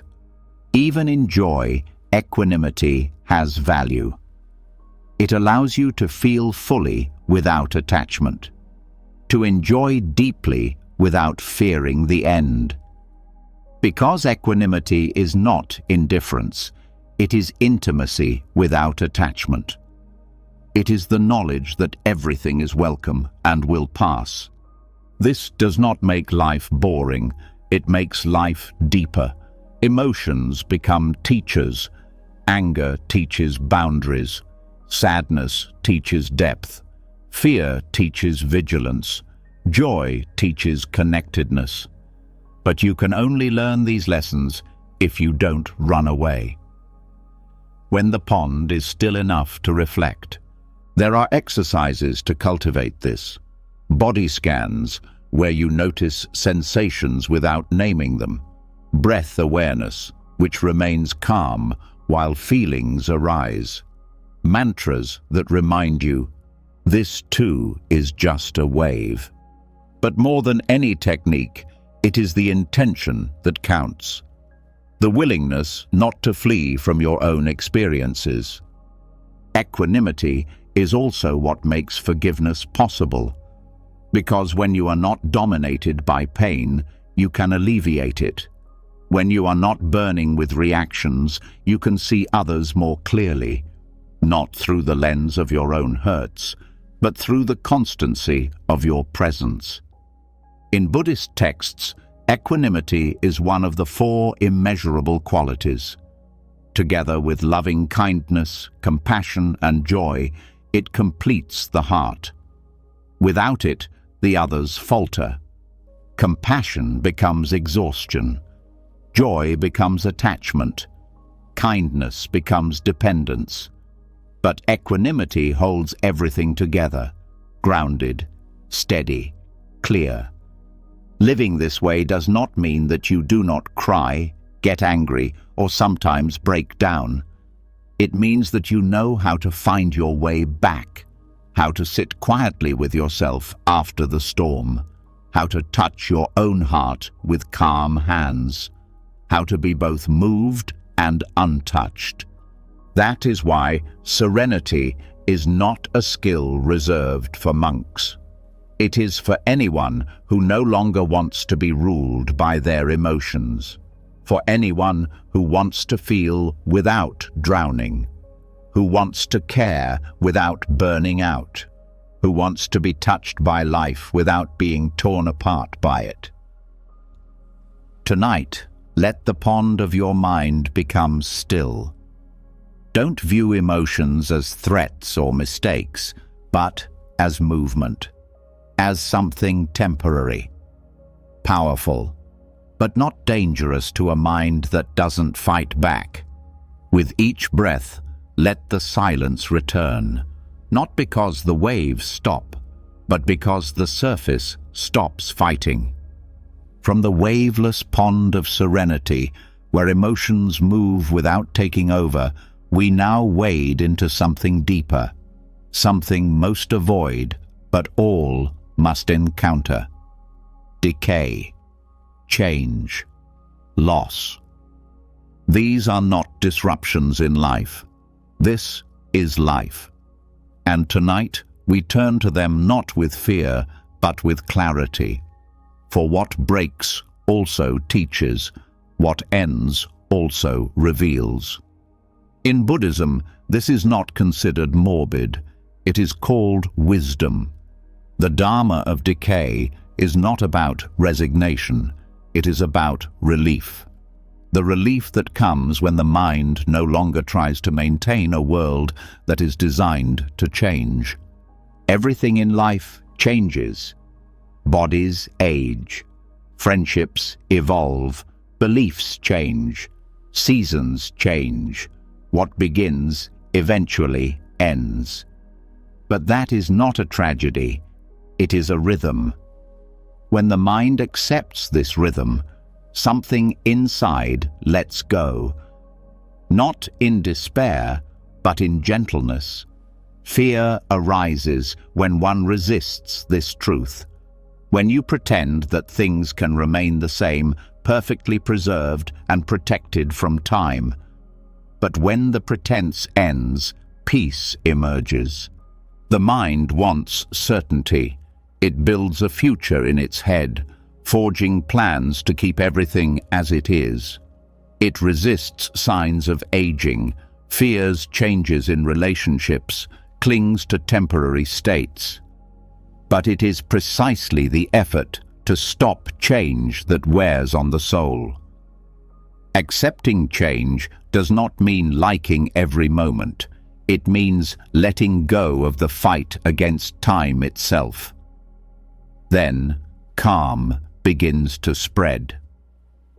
Transience is not just something that happens in the outside world.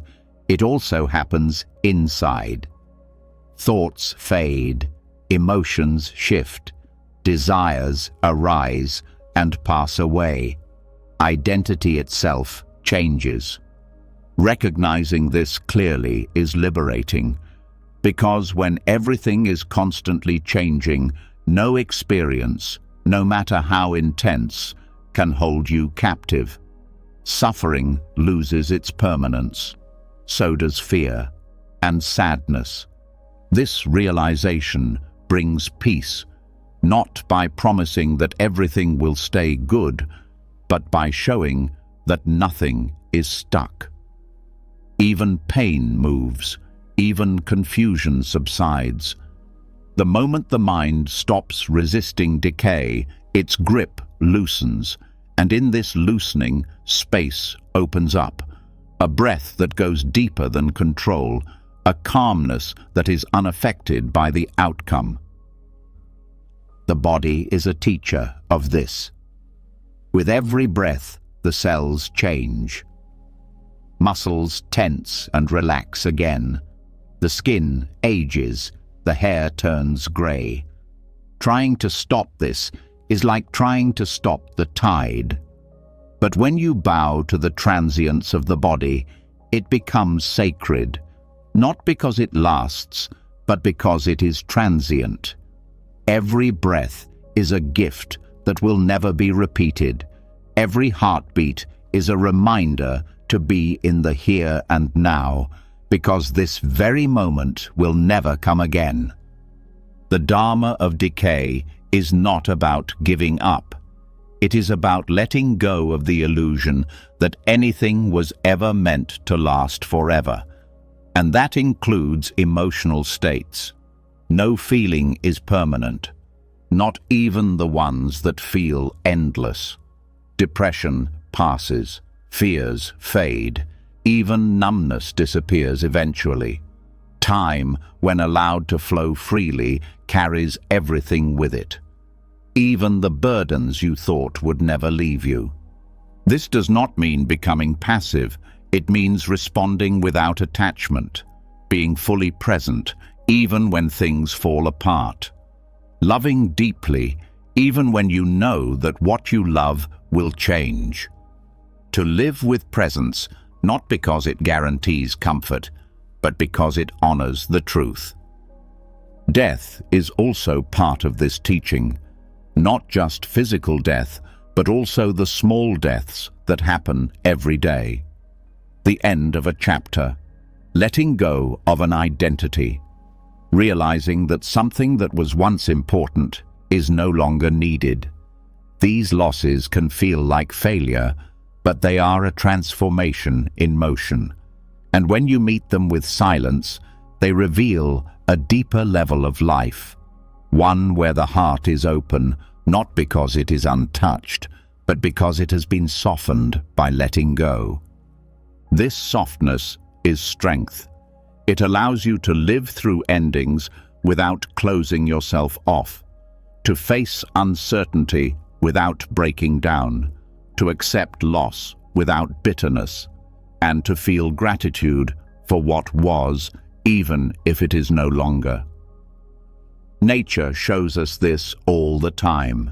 Leaves fall, fruit rots, mountains erode, but there is no panic, no clinging, only change. And somehow, beauty emerges from it. A flower that blooms for only one day is still worth seeing. A sunset that fades in a few minutes still moves the soul, not despite its transience, but precisely because of it. In this way, practice becomes an exercise in remembering. When fear arises, remember, this too shall pass. When joy arises, don't try to hold on to it. Enjoy it to the fullest, and then let it go. When something breaks, don't panic. See what space it frees up. When something ends, gently ask, what begins now? Because in Buddhism, nothing is ever really lost. It is only transformed.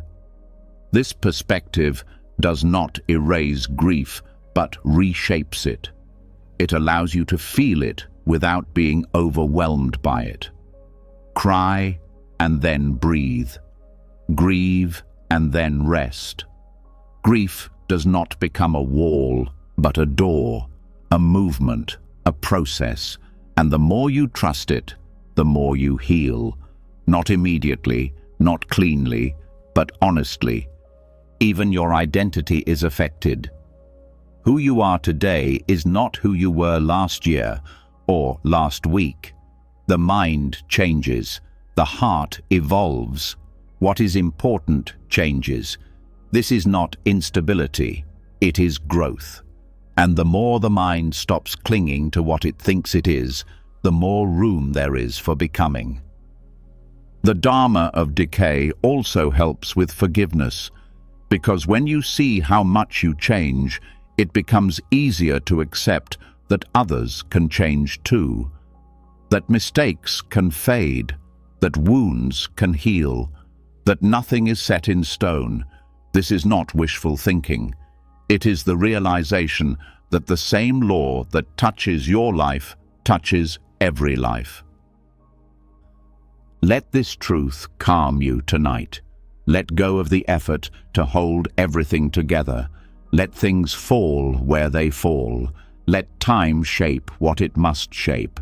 Let old versions of yourself melt away in silence. Let peace arise not from control, but from trust. For when the heart trusts the nature of change, it no longer resists its own unfolding. From the quiet acceptance of life's natural fractures, where the mind stops resisting change, we now turn to something equally powerful, but far more subtle, the nature of thought itself. For what bubbles beneath the surface is not always as fresh or true as it feels.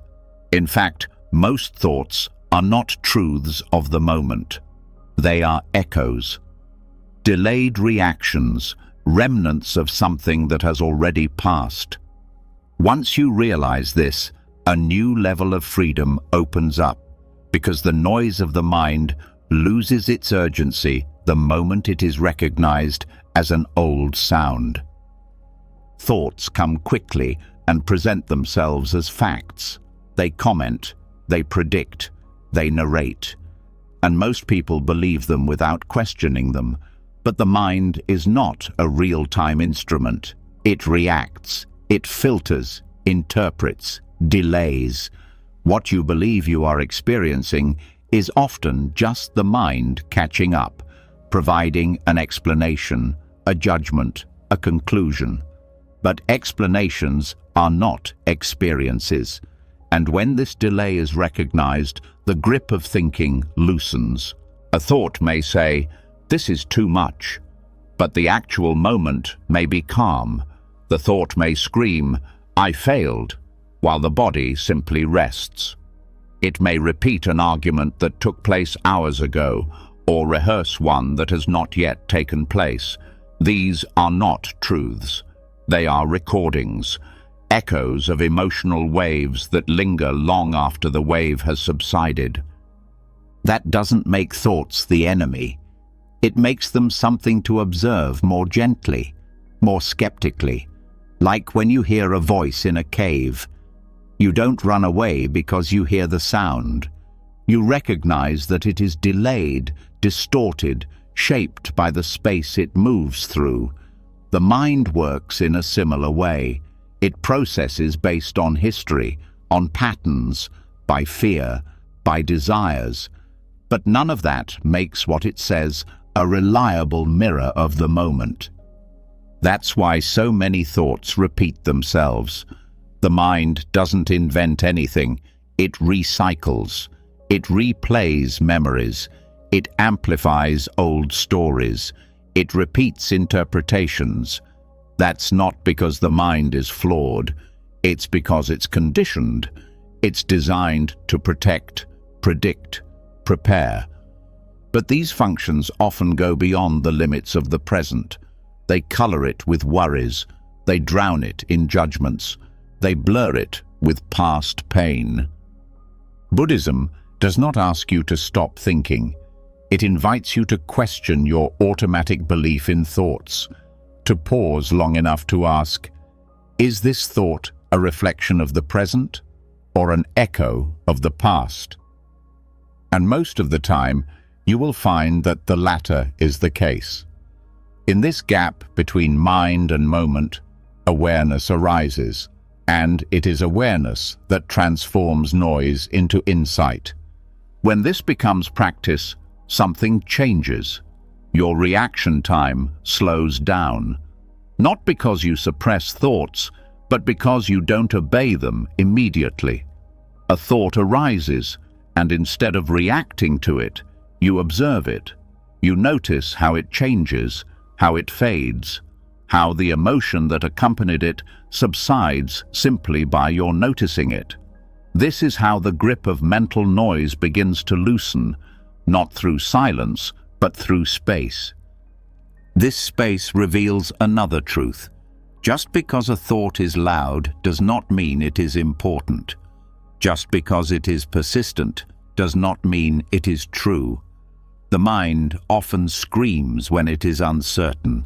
It repeats itself when it is afraid. It demands when it feels ignored. But presence does not have to scream. Presence is silent. And the more attention shifts from the thought to the present moment, the clearer this silence becomes. Emotional echoes are particularly strong. A comment someone made years ago still resonates.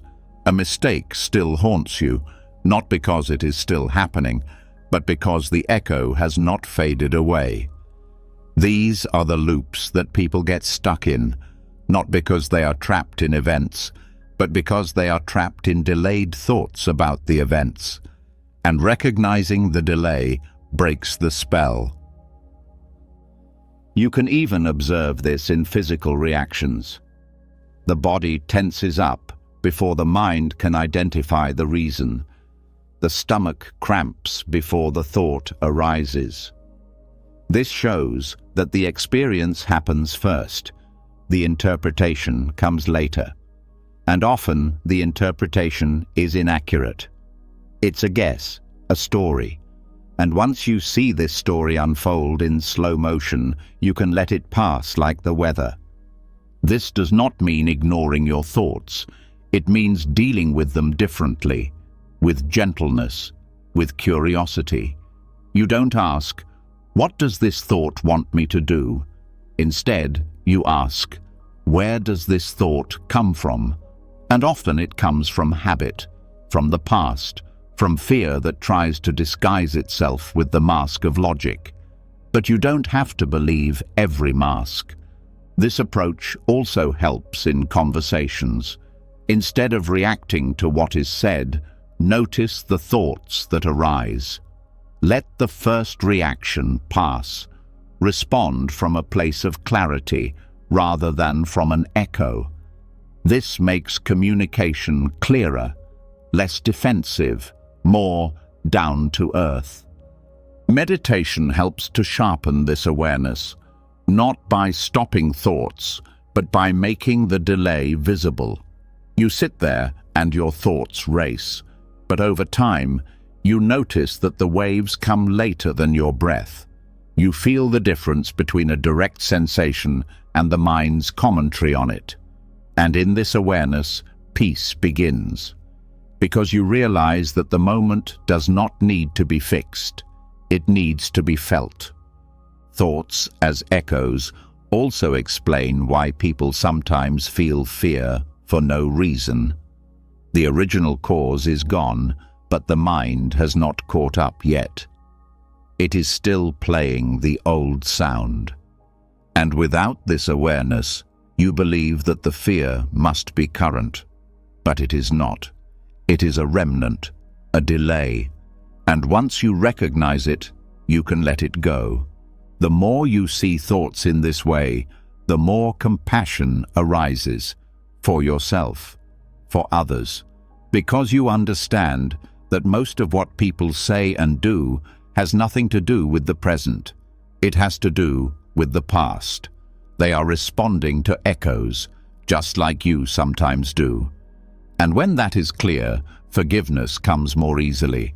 So does patience. Tonight, when thoughts arise, pay attention to their tone. Are they talking about what lies ahead, or about something that is already over? Are they responding to the present, or ruminating on the past? Let each thought arise, echo, and pass. Don't hold it back. Don't chase after it. Just let the echo fade away on its own. This will make the signal clearer. This is how silence arises, not from silence itself, but from not following the noise. From the moment we recognize thoughts as echoes, delayed, reactive, often outdated, the mind began to loosen its grip. It became clear that not everything that arises within us deserves attention, and that not all mental noises correspond to reality. But now, an even more subtle change is calling us forward.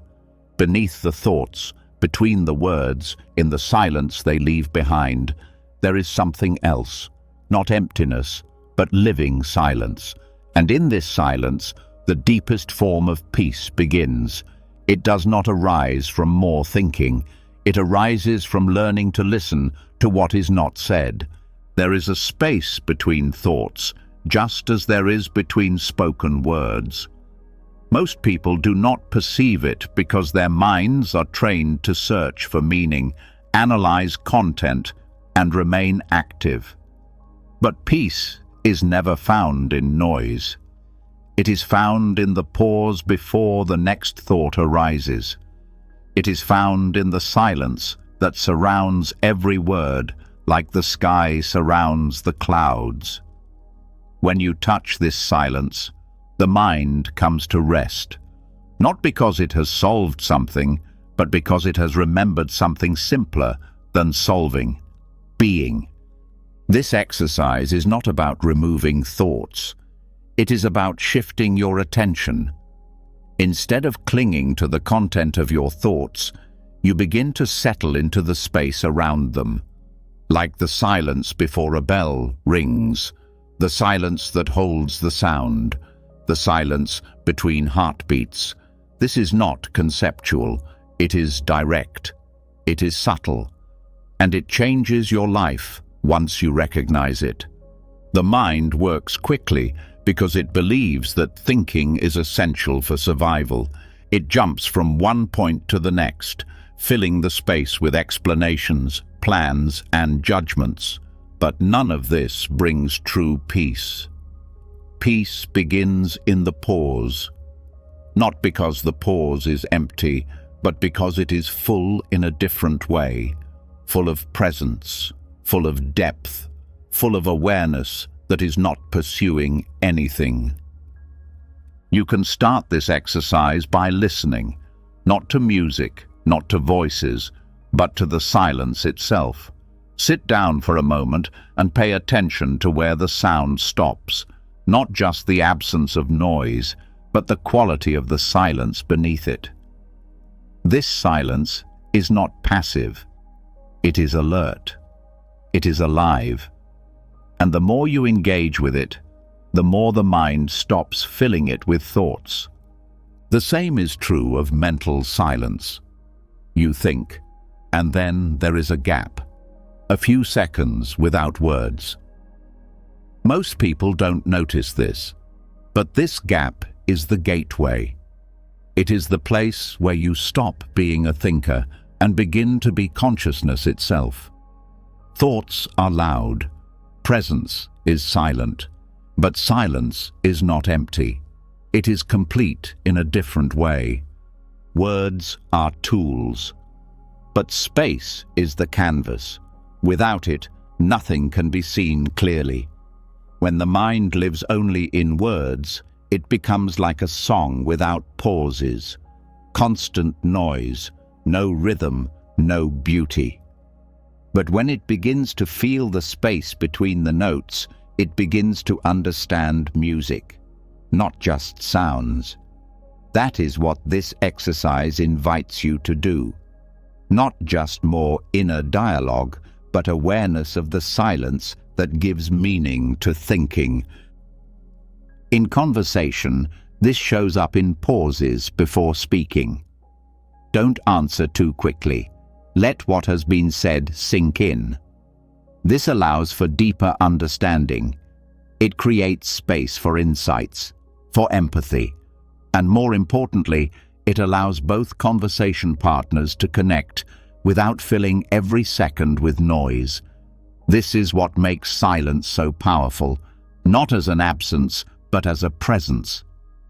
Mental gaps can also become noticeable during meditation. You sit there and your thoughts move. One pops up, then another, but between them there is a fraction of a second when there is nothing. No unconsciousness, just consciousness without content. Stay there, not by force, but by noticing it, by deciding not to follow the next thought. This is how space grows. It becomes familiar. It becomes safe. The reason most people avoid silence is that it feels unfamiliar. But silence is not empty. It is just different. It does not entertain. It does not matter. But it calms something that is older than words. The nervous system responds to it. The breath slows down. The chest relaxes. Not because of something that has been said, but because of what can remain unsaid. In this space, healing begins. Because without constant thoughts, the pain begins to dissolve. Tensions ease. There is no pressure to fix, explain, or name anything. Just be. Just be present. And in this presence, the heart speaks, not loudly, not with words, but with a knowledge that needs no translation. Listening to the mental space also trains patience, because you no longer fill every gap. You wait, you allow, you are quiet long enough to see what emerges naturally instead of what the mind tries to force. And in this silence, deeper truths come to light, not those created by thinking, but those revealed by silence. This is also where creativity arises. The best ideas come from silence, not from constant thinking. The mind needs space to receive, to imagine, to rearrange things, but it cannot receive anything if it is constantly talking. Silence becomes a breeding ground for insights, not through coercion, but through invitation. You don't have to meditate for hours to feel this. Just pause after a sentence. Breathe after a thought. Notice the pause between inhaling and exhaling. All of these are doors. They don't lead to more doing, they lead to presence. And the more often you walk through them, the more natural they become. Eventually, life itself begins to slow down. Not because time is changing, but because you are no longer trying to fill it. You rest in it. You listen to its rhythm. And life has a rhythm that is far more peaceful than the mind normally allows. This is not escapism. It is a deeper connection. Silence does not mean withdrawing from life. It means giving yourself to it completely, without distraction or distortion. You encounter the moment as it is, not overlaid with ideas, but unadulterated and whole. This kind of encounter changes you. It calms you not by dulling your senses, but by refining them. And from this refinement comes clarity.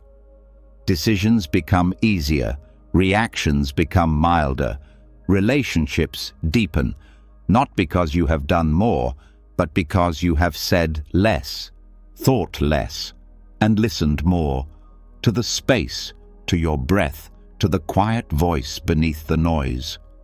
Let that voice be heard tonight, not with volume, but with presence.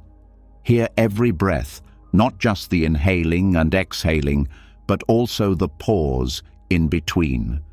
Let the silence between thoughts become a place of refuge, not because it hides you, but because it reveals you. From the silence between thoughts, where calm begins to take shape, a new kind of strength emerges. Not the strength to try harder or remain rigid, not the discipline of cold routines or forced silence, but something deeper, quieter, and more sustainable. Discipline that doesn't hurt, structure that doesn't suffocate. This is the path of the gentle warrior who acts with compassion instead of control and discovers a calmness that does not break even under pressure. For a long time, the mind has been trained to obey through coercion, to be disciplined by guilt, to be controlled by harshness. Get up earlier, do more, feel nothing, try harder. These methods may produce results, but they rarely lead to inner peace. They leave behind tension, constant inner pressure, and the conviction that you have to earn your worth through struggle. The gentle warrior trains differently, not by shouting at their mind, but by gently guiding it, not by punishing mistakes, but by patiently returning to the path again and again. Discipline rooted in compassion becomes devotion. It ceases to be a struggle and becomes a rhythm. Not something you have to do, but something you choose to do because you see how it nourishes your peace of mind. This kind of discipline does not arise from fear of failure. It arises from a love of clarity. It is the quiet decision to be there for yourself, not perfect, but consistent. The gentle warrior does not wake up to conquer the world, but to meet it. He sits quietly in the morning, not because it is required, but because it reminds him of who he is beneath all the noise. His movements are not rushed. His words are not wasted. He does not sprint through life to prove his worth. He moves with presence because that is where peace resides. This path does not reject structure, it brings it back. It does not see routine as a prison, but as a framework that surrounds something sacred. A morning walk, a moment of silence before meals, a pause before answering. These are not rigid rules, they are gentle rituals. They create space in which awareness can arise, and in this awareness, the mind stops spinning. Compassionate discipline also changes how we deal with our own emotions.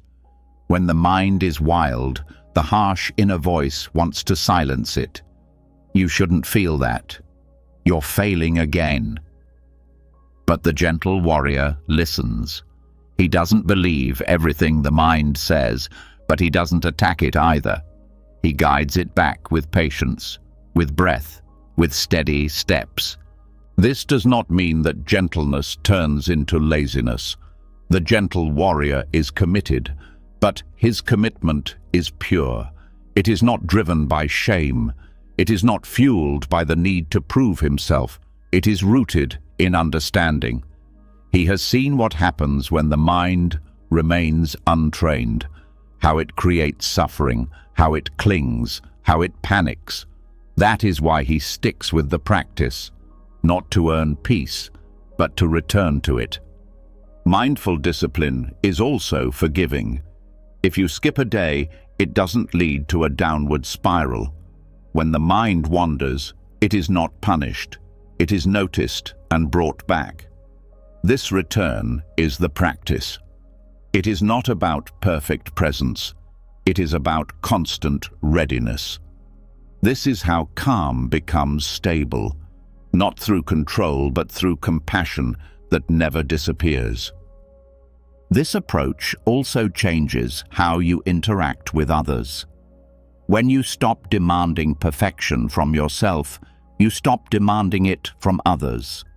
You understand that everyone is doing their best. Everyone is learning. Everyone forgets, and everyone returns. This creates space in your relationships. Patience grows. Tensions dissolve. Because you have stopped using force as your primary means of interaction. Even productivity changes. You continue to get things done, but you don't wear yourself out in the process. You rest when you're tired. You act when you're ready. You don't focus because you have to, but because your mind has learned to be still. This is a different kind of strength. It doesn't flash, it doesn't dominate, but it lasts.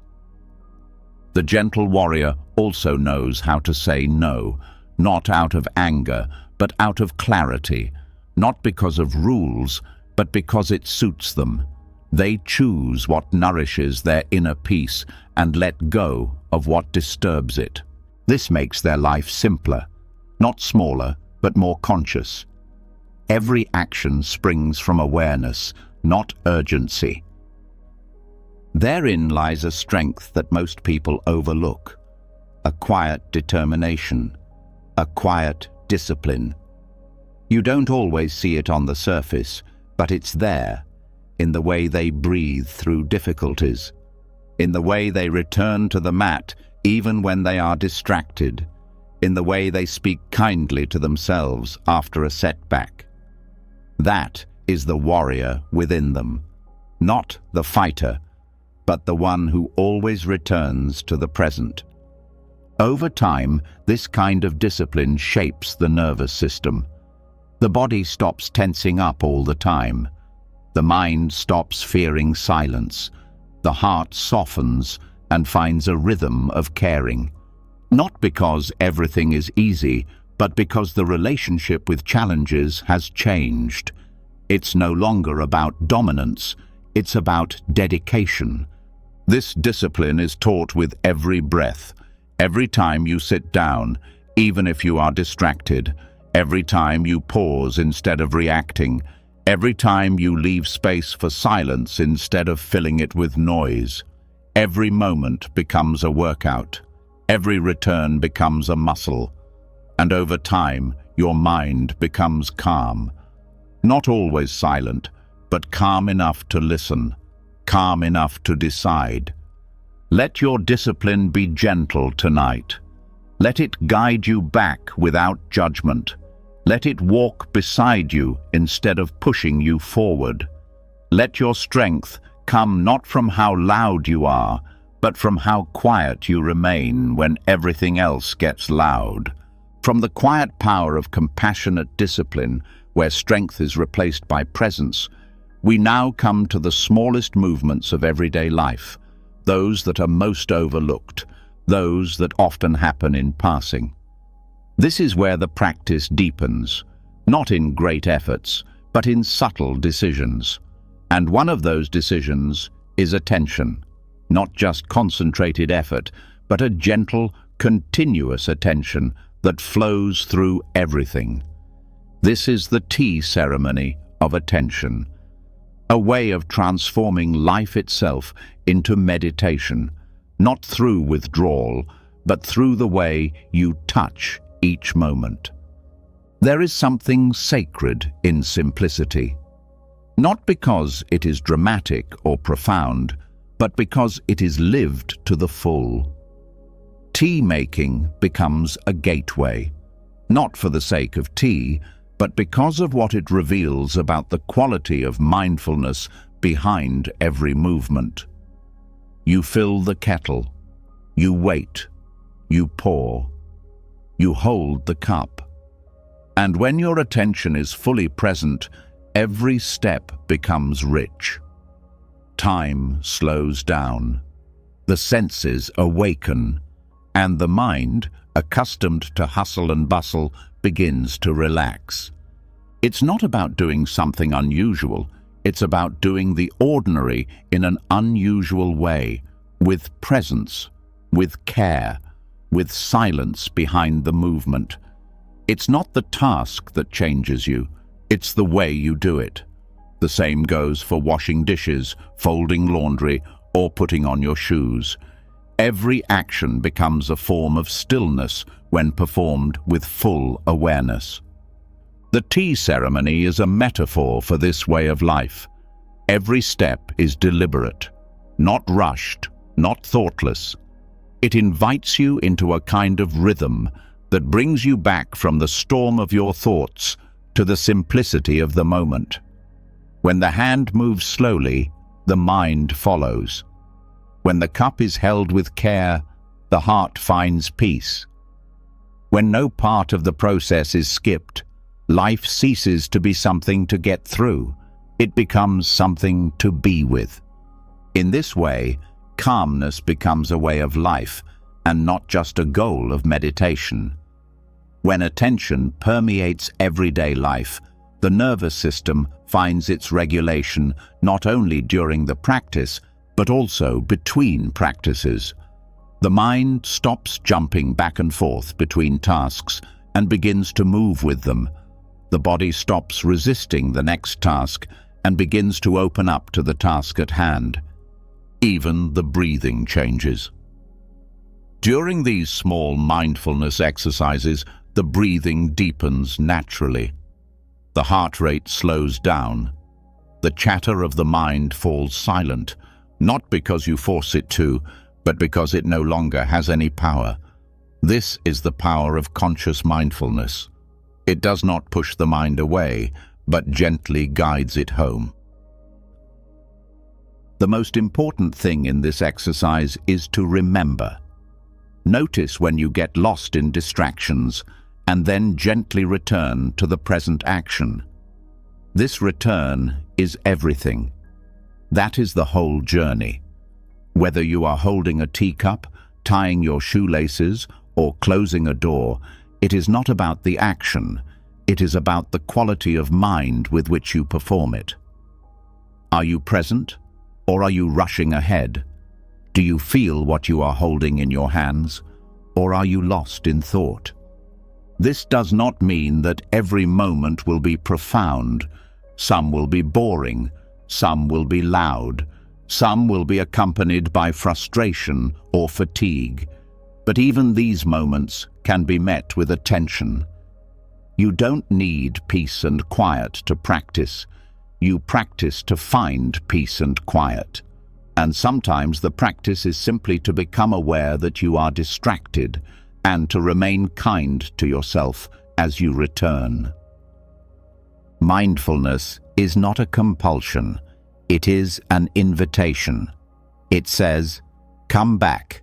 This moment is enough." And this message, repeated throughout the day, becomes a kind of healing. You stop chasing intensity and begin to trust the present moment. You no longer need special circumstances and begin to find the sacred in what is already there. This way of life also strengthens resilience. Because when life gets chaotic, the habit of mindfulness keeps you going.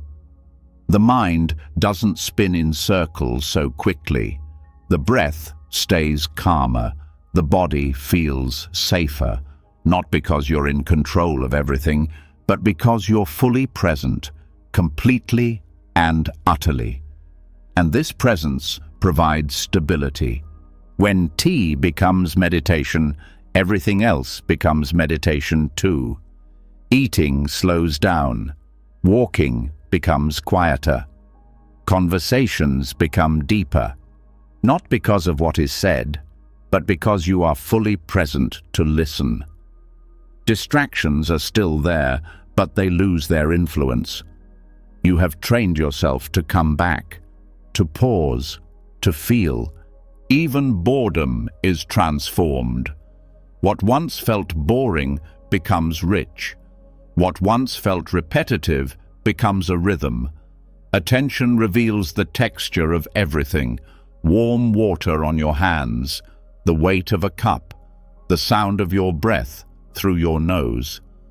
None of this is spectacular, but everything is alive, and being with this aliveness is the beginning of true contentment. This practice also nourishes gratitude. When you are present with what you are doing, you begin to appreciate it, not as a concept, but as a felt sensation. Gratitude is not always a big feeling. Sometimes it is the quiet gratitude that arises when you are fully present, when you taste your tea, when you hear your footsteps, when you feel your heartbeat. Over time, mindfulness becomes less about effort and more about flavor. It becomes a way to spice up your life, a way to approach every moment with care, not because it's perfect, but because it's real. This is how peace arises, not from what happens, but from how fully you are present. Make this your ceremony tonight. Whatever you are doing right now, even as you listen, can be the bowl, the teacup, the breath, the anchor. Don't let your mind rest in silence, but in gentleness. Let your actions be gentle. Let your pace be slow enough to feel what is really happening. Through the gentle practice of filling everyday life with mindfulness, where even tea becomes a path to presence, the mind begins to reveal its deeper patterns.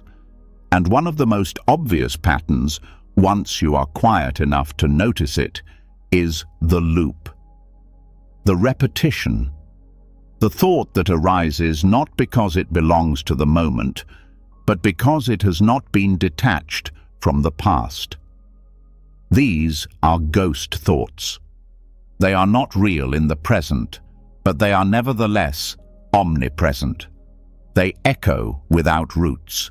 And the more you believe them, the more the present becomes a shadow of what has already passed. There is a moment in practice when this becomes obvious. You sit still or go about your daily business, and suddenly the mind brings back an old scene, a mistake, a memory, a conversation that ended years ago, and for a moment it feels urgent. But when you look closely, you realize this is not now. It is a ghost, and it only has power if you follow it. Ghost thoughts are persistent because they are linked to emotions. They are colored by guilt, anger, sadness, or fear. This is how they slip by unnoticed, because the feeling makes them seem real. But they are not new. They are echoes, mental recordings that repeat themselves. They did not arise in this moment. They arose from the remnants of moments you have not yet let go of. Buddhism teaches that the mind clings, not only to pleasure or identity, but also to pain. Not because it enjoys it, but because it believes it still needs it. That somehow, by reliving the pain, security is created. That repeating failure prevents it from happening again. But this is a mistake. The repetitions of the mind are not always wisdom. Often they are habits, and habits can be changed if you recognize them clearly. Recognizing mental loops begins with mindfulness. When a familiar loop arises, pause. Ask yourself, is this happening right now, or has it already happened? Does this thought belong to this breath, or am I trying something that isn't even there? This moment of questioning creates space, and in this space, the loop can lose its hold. It's also important to understand that these thoughts are not your fault. They are the result of what the mind is trained to do: protect, prepare, process. But when left unchecked, they stop protecting and start poisoning. They whisper things like, "You should have known better," or "They were wrong and you never drew a line." But these whispers don't help you. They keep you trapped in cycles that offer no solution in the present. Ghost thoughts thrive in silence, unless that silence is conscious. They need ignorance to survive. But when the light of mindfulness shines on them, they begin to dissolve. Not because you suppress them, but because they cannot withstand the truth of the present moment. They lose their power when you stop arguing with them, when you stop replaying them over and over again, when you stop letting them become real again by giving them your attention. You don't have to fight them. Fighting gives them energy. Observe them. Say, "Ah, there it is again," and return to your breathing, to your body, to the sound, to the now, and they pass away. Not because you have won, but because you have stopped feeding the echo. Over time, this exercise becomes easier. You begin to recognize the taste of certain thoughts. You feel the familiar pull of an old story and know that's exactly what it is: a story. You don't have to rewrite it. You just stop reading it over and over again. And when new pains arise, because they will, you meet them differently. You allow them, feel them, live through them completely so they don't become another ghost. You process them in real time. You cry when the moment calls for it. You speak when the truth is ready. You don't repress anything, because what is repressed becomes a burden. What is felt is let go. Many people live surrounded by these ghosts and unknowingly carry the past with them into every room, every relationship, every decision. Not because they want to, but because they have never learned to recognize the repetition. They confuse familiar pain with the current truth. but it is not the same thing. When you learn to recognize this, your inner space becomes free. Your mind becomes lighter. Emotions no longer pile up on top of each other. You begin to experience the present as it is, not as a filter through the past. This changes how you react to others. You stop taking every tone of voice personally. You stop projecting old wounds onto new faces. You stop carrying other people's voices around in your head as if they still belong there. Not because you suppress them, but because you have acknowledged them and let them go. In silence, thoughts that you thought you had gotten rid of often return. Not because silence creates them, but because it reveals them. And that is a gift, because only what becomes visible can be let go. You notice how your mind repeats a conversation from 10 years ago and realize that this is not a sign that something is wrong, but a call to return. Back to the present, to the truth that there is nothing left to fix in this moment, because this moment no longer exists. Even your identity can be shaped by ghost thoughts. I'm not someone who, or I always mess things up when. These are not truths. They are memories disguised as rules. And when these memories are no longer fed, your identity becomes freer.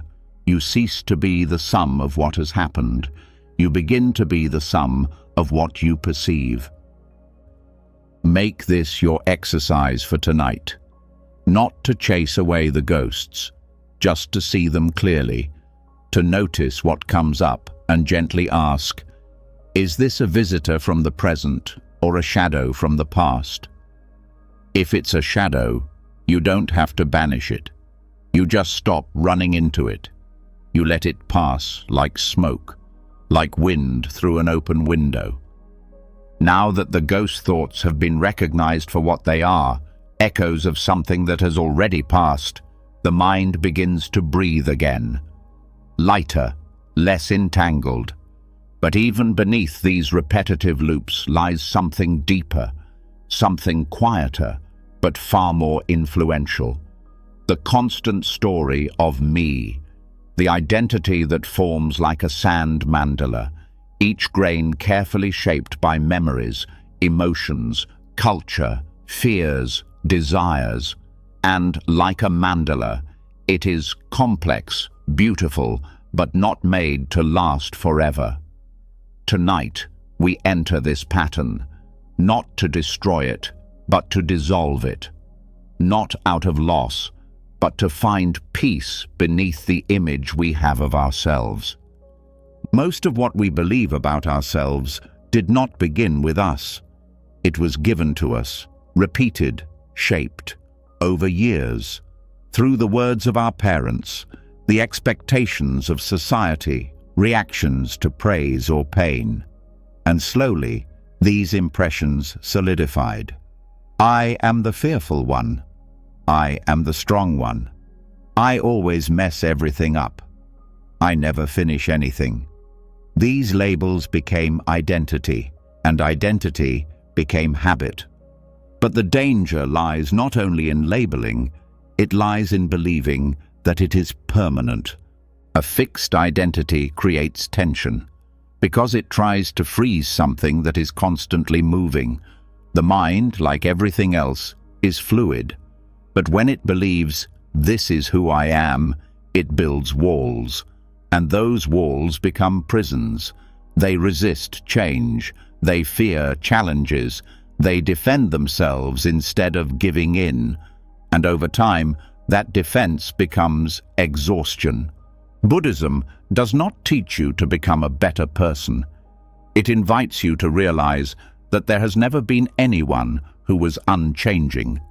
Only sensations, thoughts, tendencies, changing like wind patterns, flowing like rivers, no fixed self, only the illusion of one, created by repetition and reinforced by attachment.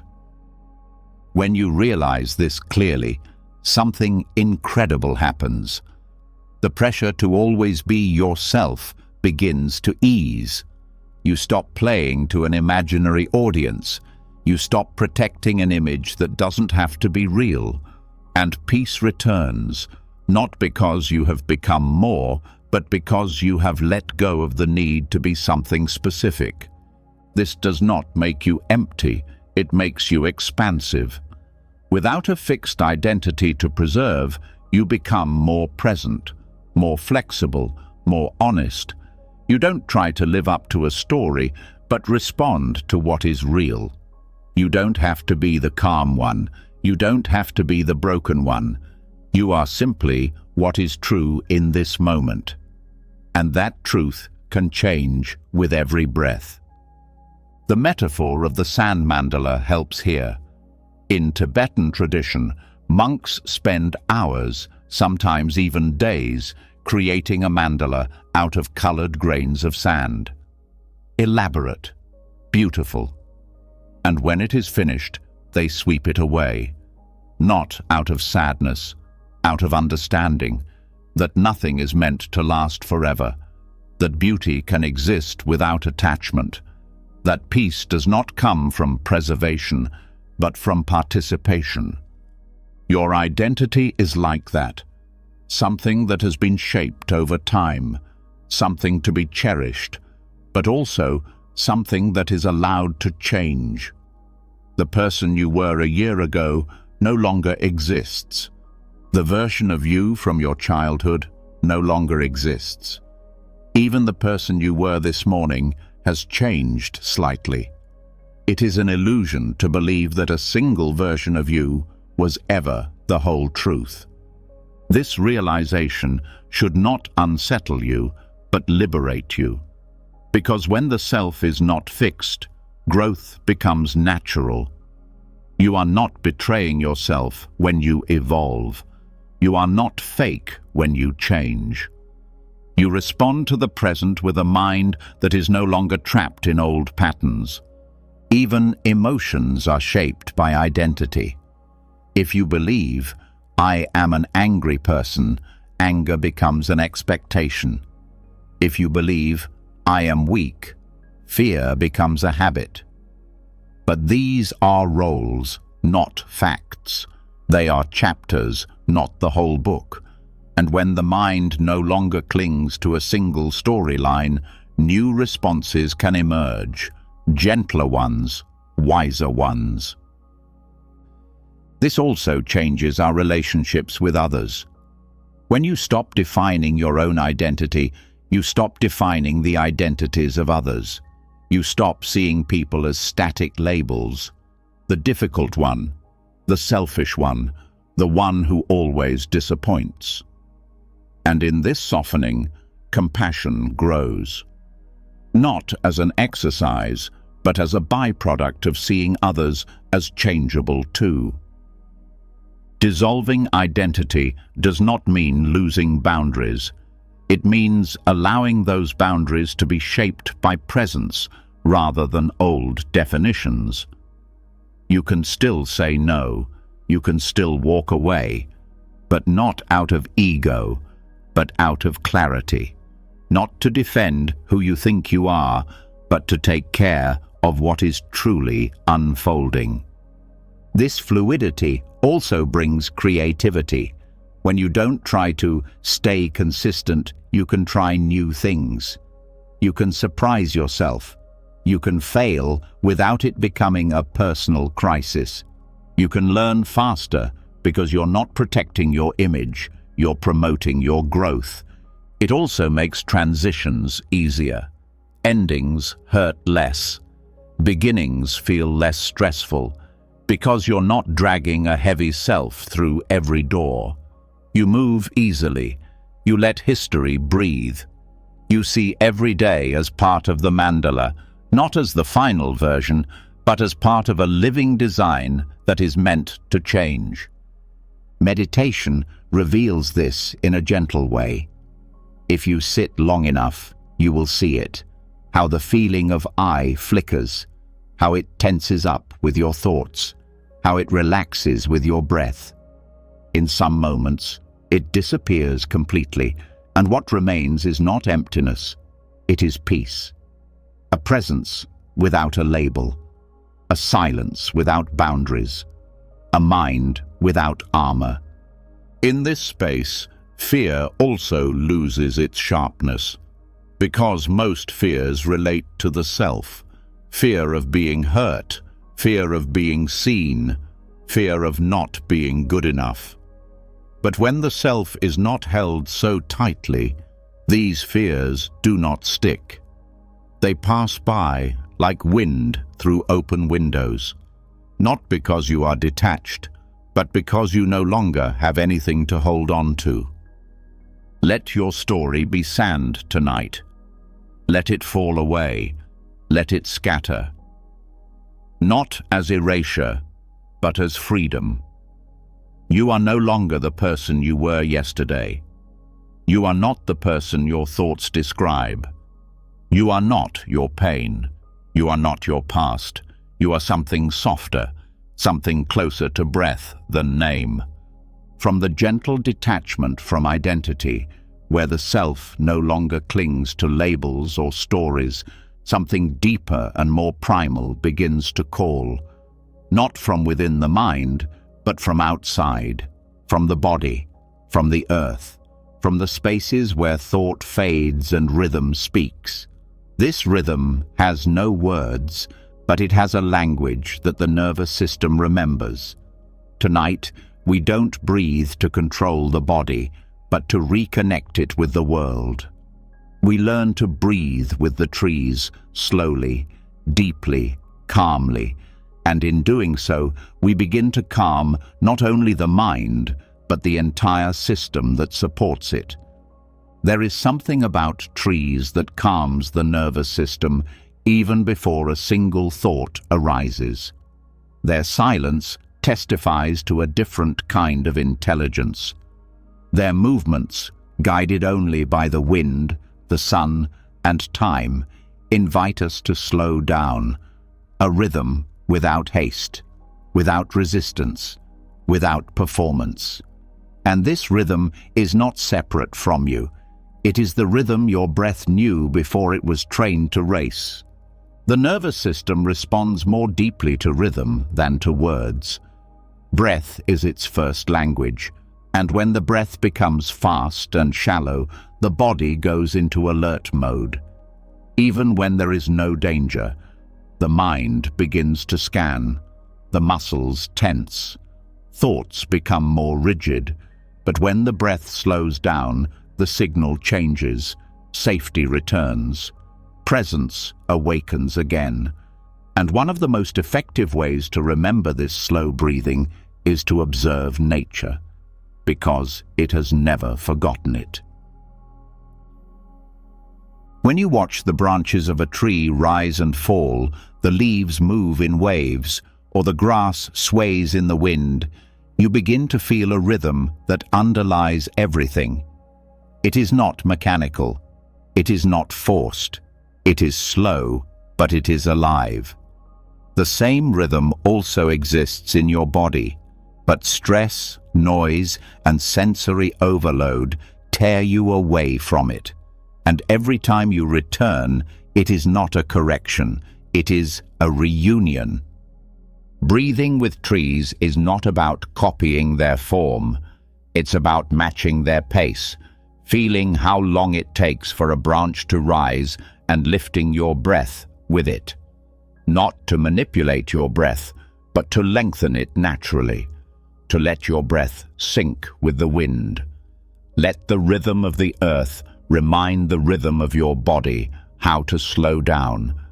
This is not visualization. It is entrainment, a biological process in which systems synchronize. Just as clocks standing next to each other eventually synchronize, your nervous system also begins to adapt to its environment. That is why spending time in nature is so healing, not because of what you do there, but because of what you don't do. You stop rushing, you stop tensing up, you stop trying to achieve something, and your breath returns to its original intelligence. When this rhythm returns, the mind begins to soften. This is because thoughts are influenced by the breath. When the breath is calm, the thoughts follow. When the breath is steady, reactivity subsides. Over time, this becomes less of an exercise and more of a natural state. You begin to live from a slower default state, with a calmer baseline frequency, one in which the body feels safe and the mind stops looking for threats. Trees are in no hurry. They do not correct themselves excessively. They do not strive for perfection. They respond to what is there. When the wind blows, they move. When the sun shines, they open up. When it is dark, they rest. This is wisdom in motion, and the same wisdom lives within you. It has simply been covered up by thoughts, habits, and speed. Allowing yourself to breathe with the trees does not mean escaping life. It means tuning into a rhythm that encompasses all of life. A rhythm that includes joy and sorrow, light and shadow. A rhythm that does not panic when things change because it knows how to adapt, how to return, how to put down roots. This exercise can be done anywhere in nature. Sit down by a tree, stand by a river, walk through a field. Don't try to meditate, just observe, just feel, just breathe.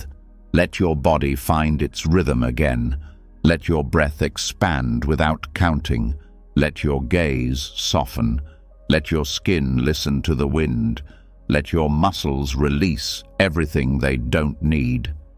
You can feel this even in a city. A tree is enough. A piece of sky, a moment of sunshine on your hands. You don't need silence. You don't need distance. You just need presence. Because rhythm doesn't depend on place. It depends on attention.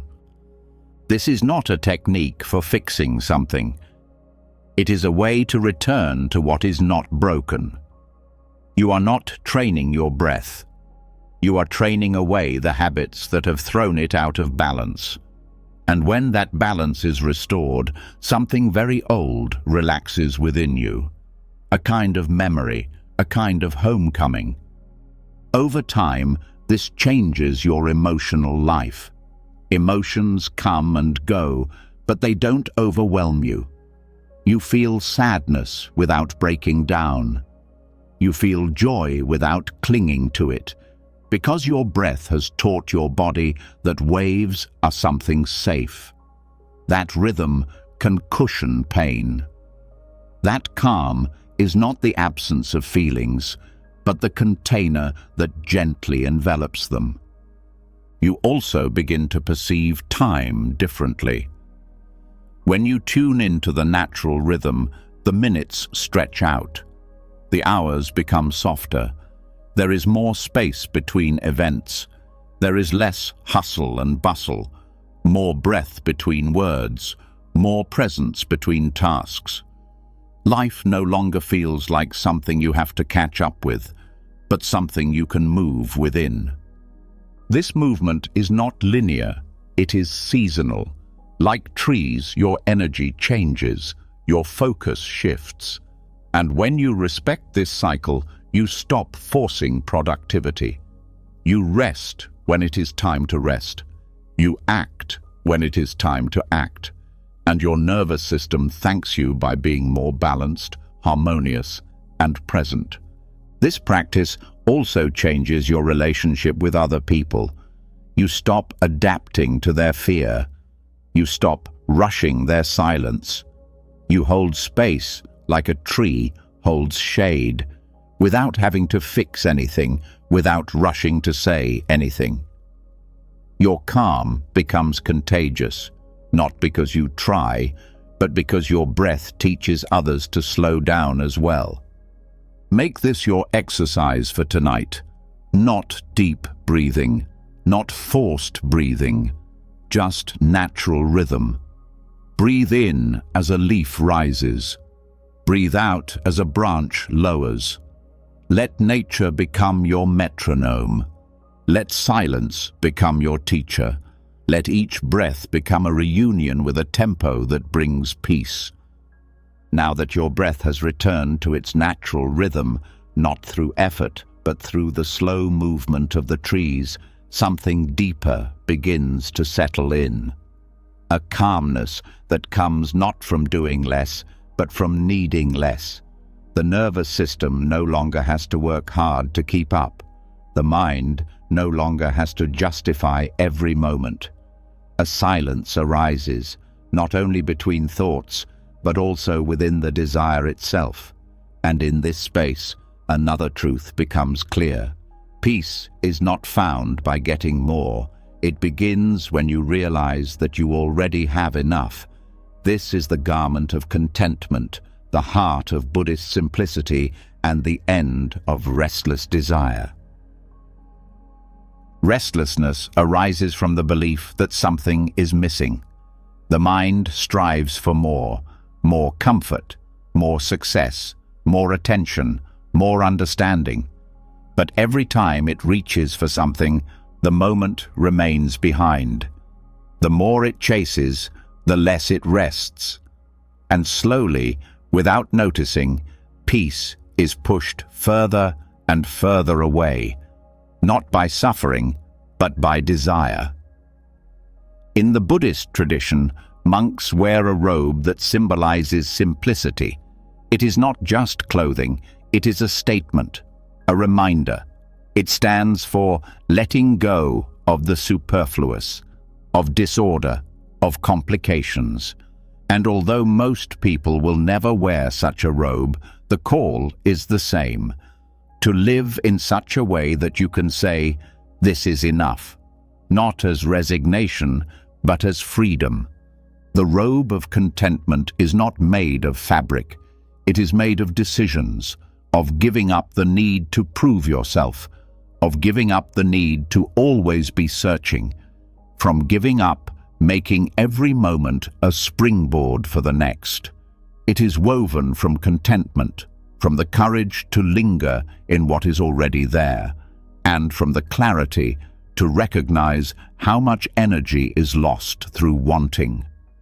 The world promotes constant desire for improvements, for answers, for recognition, and although desire is human, endless desire is suffering. It fragments the mind. It fills quiet moments with tension. It turns life into a race that never ends. But when you embrace simplicity, not as minimalism for aesthetic reasons, but as presence instead of possession, space returns. Thoughts slow down. Breathing deepens, and the heart feels lighter. Living simply does not mean giving everything away. It means not giving away your peace to things that don't matter. It means choosing what serves your clarity rather than what feeds your desire. It means saying yes with deliberation, saying no with ease. It means knowing when enough is enough, not because there is nothing left to want, but because more does not bring more peace. You start to notice this in small things. When one cup is enough, when one answer is enough, when one breath is enough. And this enough creates space. It loosens the grip. It untangles the nerves. It allows the moment to be whole without needing to be improved. That doesn't mean you stop growing. Growth continues. But it's not driven by lack. It's not fueled by shame. It's shaped by presence. You sow seeds not because you are empty, but because life goes on. And when contentment is your foundation, every step becomes a gift, not a demand. Even relationships change. You no longer need others to complete you, to always agree, to always show yourself in a certain way. You love more freely because love is no longer a transaction. It is a reflection of your own abundance. And that kind of love doesn't suffocate. It breathes. Simplicity also changes how you deal with discomfort.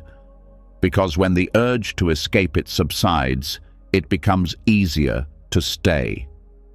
You no longer need every moment to be pleasant. You don't constantly negotiate with the present in order to achieve something better. You encounter what is without resistance, and in this encounter, peace arises. Simplicity clears the mind because complexity exhausts it. Every unnecessary decision robs you of attention. Every additional possession demands energy. Every false need creates pressure. But when you are content with what is necessary, when you start living with what serves you instead of what distracts you, the noise disappears, the clutter disappears, and what remains is something closer to the truth. This does not require perfection. It requires honesty, taking a gentle look at what you have been pursuing, asking yourself what it costs, seeing whether desire has brought peace or unrest, and if the latter is the case, choosing a different rhythm, one that respects your needs without feeding your desires. You can start anywhere. By pausing before you add something else, by asking yourself whether the next yes supports your peace or robs you of it, by creating a little more space in your day, in your head, in your home, not to impress anyone, but to return to what is real. This practice does not need to be proclaimed. It needs to be lived, quietly, consistently, in the way you move, in the way you breathe, in the way you welcome what you already have as if it were enough, because it is. When this becomes your habit, peace is no longer a reward. It is a default setting, a way of being, not a break from being. And when life gets loud again, which it will, you will have a place to return to. Not a place outside, but a feeling inside. The cloak of contentment, the silence of no longer needing, the clarity of letting go before you are forced to, the peace of knowing what is important. Let this cloak be your cloak tonight. Let it envelop your thoughts. Let it loosen the grip of striving. Let it tell your nervous system, we are already home. And let every breath from here on out be a sign of trust that the present moment is not incomplete. It is already complete. From the silence that grows in the garment of contentment, where desire softens and presence expands, a quieter voice begins to sound. Not a voice of discipline or denial, but a voice of guidance. It no longer demands. It asks for depth. It does not cry out. It points the way. Desire has not disappeared. It is simply seen for what it really is, as a signal, not as a problem to be suppressed, but as an invitation to nourish something deeper. Now we meet these signals not with judgment, but with attention. And what we nourish is no longer the restless mind. It is the inner monk, the part of us that has always sought something sacred beneath all the noise. Longings don't come out of nowhere. They arise because something within us wants attention. But the mind often misinterprets the signal. It thinks hunger means food, boredom means stimulation, sadness means escape. So it reaches for whatever is closest at hand. Sugar, scrolling, distraction, but that doesn't satisfy, it only numbs. The signal keeps coming back because the need has never been met. Buddhism teaches us not to fight desire, but to understand it, to meet it with presence, to look beneath it. Because desire is not the enemy, it is the messenger, and the message is always the same. Something needs attention.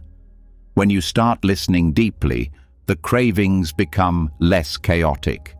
They begin to point inward, not outward. They lead you to devotion, not distraction. Devoted concentration is not religious. It is relational. It means choosing to put your energy into something that brings depth instead of noise. It means transforming desire into curiosity, not asking, "How do I get what I want?"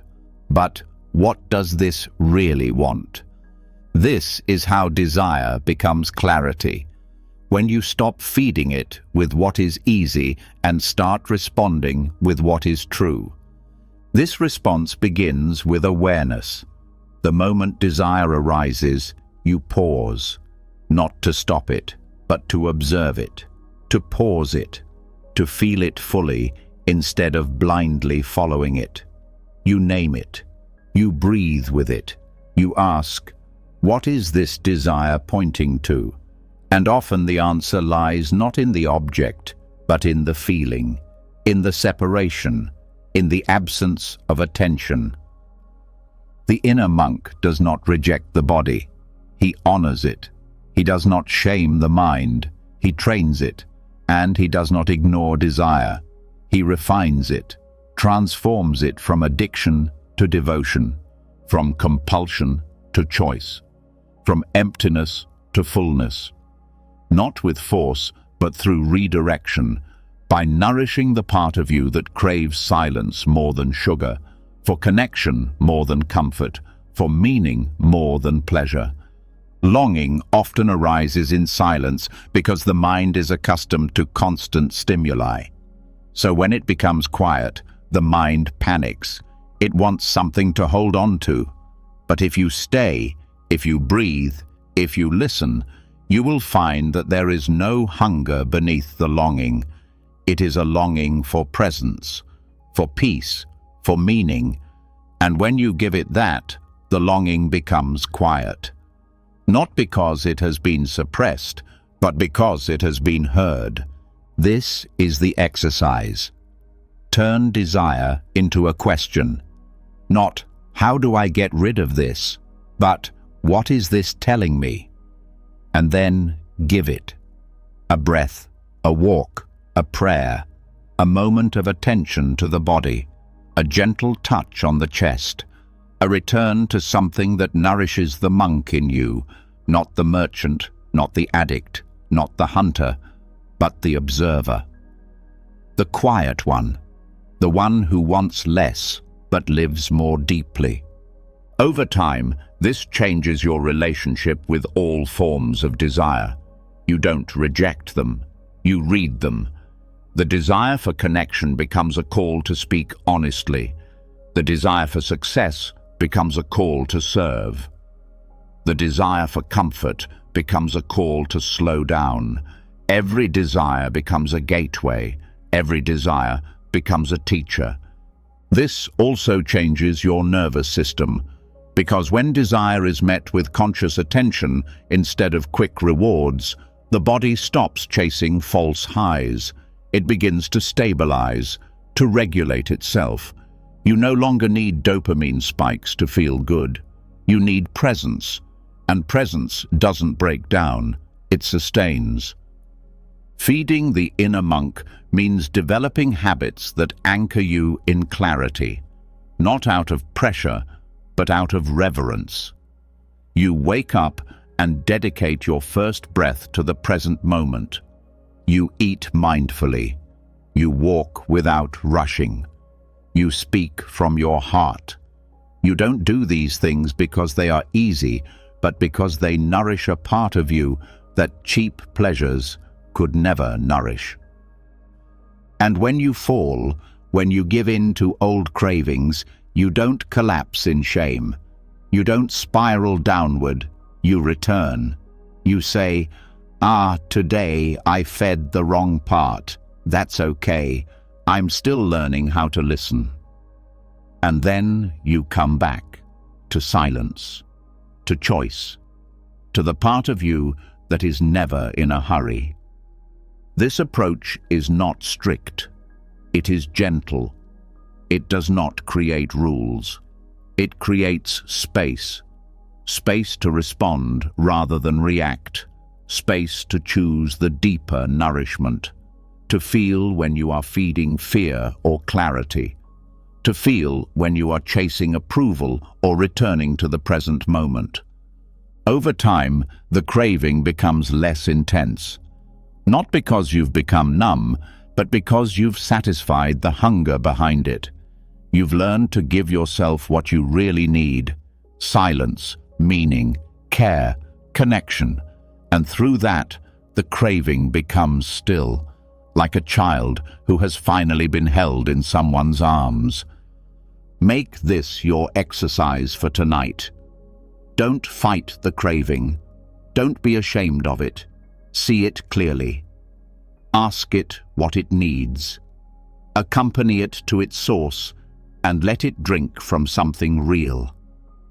A breath, a truth, a silence that lasts. From the moment the desire subsided and was gently redirected toward deeper nourishment, a new kind of silence began to blossom.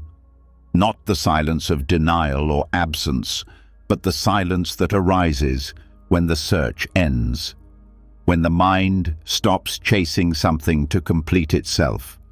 In this silence, something else becomes visible, an old, often unnoticed habit that causes silent suffering, the habit of clinging to the I, the belief in a fixed, personal self that must defend, prove, achieve, and solve everything before it can rest. But tonight, there is nothing left to solve. Only the invitation to sleep in the shadow of the Buddha, where non-self does not become an idea to be understood, but a soft place where you can lay down everything you have been carrying around with you. The concept of no self or anatta is one of the most misunderstood teachings of Buddhism. It is neither a denial of experience nor a statement that nothing exists. It is a pointer, a quiet pointer, away from the illusion that there is a permanent, unchanging core within you that must always be in control. And when that illusion fades, peace begins. Because what kept the mind awake was not the events of the day. It was the feeling that everything was happening to you, that you were responsible for making everything right, that you had to carry the burden of being someone. But when you allow the idea of yourself to dissolve, even just a little, the grip loosens. Thoughts still arise, but they don't belong to you. Emotions move you, but they don't define you. There is no owner, no possessor, no fixed identity to protect, just the flow of life. And in this realization, the body begins to rest, not just physically, but deep within. For what could the self defend if there is no self to defend? This is a powerful approach before falling asleep, because at night, stories come to the fore most strongly. Regrets, plans, self-criticism, looping thoughts about what you should have said or done. But each of these stories depends on a central figure, the I. Without this figure, the plot collapses, the mind untangles itself, and what remains is peace. It's not about erasing your life or pretending that nothing matters. It's about loosening your identification, switching from "I failed" to "a failure occurred," from "I am anxious" to "anxiety is present," from "I have to fix everything" to "this moment is happening." Every change releases a hook from your identity, And with every hook that is released, sleep draws nearer. Even in science, identity is considered a construct. Neurologically speaking, self-awareness arises from memory, language, and perception. It is a function, a convenience. It helps us navigate the world. But it is not fixed. It is not real in the sense that pain is real or breathing is real. It is a mask that is mistaken for a face. When you understand this, not intellectually, but from experience, your heart softens. You realize that you are not your name, not your habits, not even your roles. You are not the voice in your head that worries. You are the space in which the voice arises. You are the silence that observes what is happening. And from this place, fear dissolves, not because it has been defeated, but because it no longer has anyone to cling to. Try this when you lie down to sleep. Instead of reviewing the day, observe your thoughts without focusing on any particular one. Let them appear and disappear like clouds without naming them. Feel your body without saying, "my body." Feel your breath without labeling it, "mine." Let everything be, not yours, not about you, just present. The nervous system begins to regulate itself as soon as it is freed from identity. The muscles relax without effort. The breath deepens without effort, because the pressure to be someone, to carry something, to achieve something, even in sleep, is gone. You are no longer holding yourself up. You are being held. Non-self is not emptiness. It is freedom. It is not separation. It is intimacy with all things, because there is no boundary between you and them. When the I recedes, the world comes to the fore. Sounds become clearer, breathing becomes fuller, and every moment becomes enough, even this one. There is no reason to rehearse who you will be tomorrow. There is no reason to replay who you were today. These are costumes, temporary, useful for a while, but no longer necessary. The sleep that comes in the shadow of Buddha is the sleep of letting go of roles, letting go of the past, letting go of the future. What remains is a presence so still that it no longer needs to be named. Even dreams change when you remember the non-self. The mind no longer needs to play out stories of conflict and self-preservation.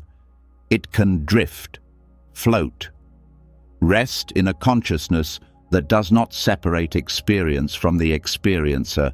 It becomes a breeze, a wave, silence. Make this your last exercise for tonight. Don't do anything. Don't fix anything. Just rest gently in the truth that you don't have to carry yourself to sleep. Sleep will come, not because you chase it, but because there is no one left to chase it. The bed will hold the body, the breath will hold the rhythm, and the space of the non-self will hold the peace. There is no longer a you that needs to be impressed, no longer a you that needs to be fixed, no longer a you that needs to figure something out before it can rest. All that is needed now is presence, openness, emptiness, wholeness, and as the night deepens, this presence will gently carry you into sleep. In this gentle place where identity had dissolved and no one was left to carry the burden of the day, the body finally began to surrender. Thoughts did not have to stop for peace to come. They simply lost their hold. The desire to control, to explain, to become something disappeared in the silence. But even here, as sleep approaches, thoughts can continue. They drift away, they return, they flicker. And here, a final invitation appears. What if every thought could be seen without judgment? What if, instead of resisting or reacting, the mind became a dust-free mirror? This is a Zen metaphor, the mirror that reflects without distortion. It does not favor one image over another. It does not cling to what appears. It does not resist what comes in. A flawless mirror sees clearly, not because it tries harder, but because it adds nothing. No stories, no analyses, no internal dialogues about how the reflection should be. And that is the essence of true calm, not a mind without thoughts, but a mind that no longer adds judgments to them. Judgments are the first crack in tranquility. Not the thought itself, but the commentary that follows it. A thought arises, perhaps sadness, perhaps fear, perhaps a memory. And almost immediately, the mind speaks. That shouldn't be here. Why am I still thinking about that? What's wrong with me? But none of these comments is the original thought. It is dust. And the more dust settles, the harder it becomes to see clearly. Seeing without judging does not mean becoming passive. It means becoming precise. Knowing the difference between what arises naturally and what the mind adds. That's the difference between pain and suffering. Pain is the original feeling. Suffering is everything the mind builds around it.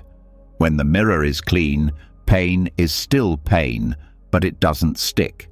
It passes, like a cloud reflected on a lake.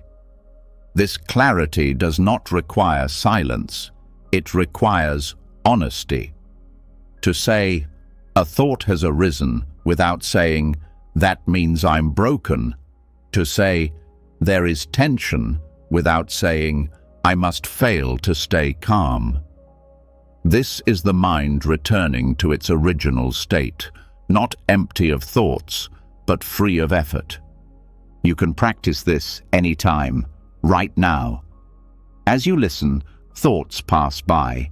Some are clear, others are confused, but none of them need to be judged. They don't need to be fixed. They don't need to be named. They don't need to be pursued or feared or held on to.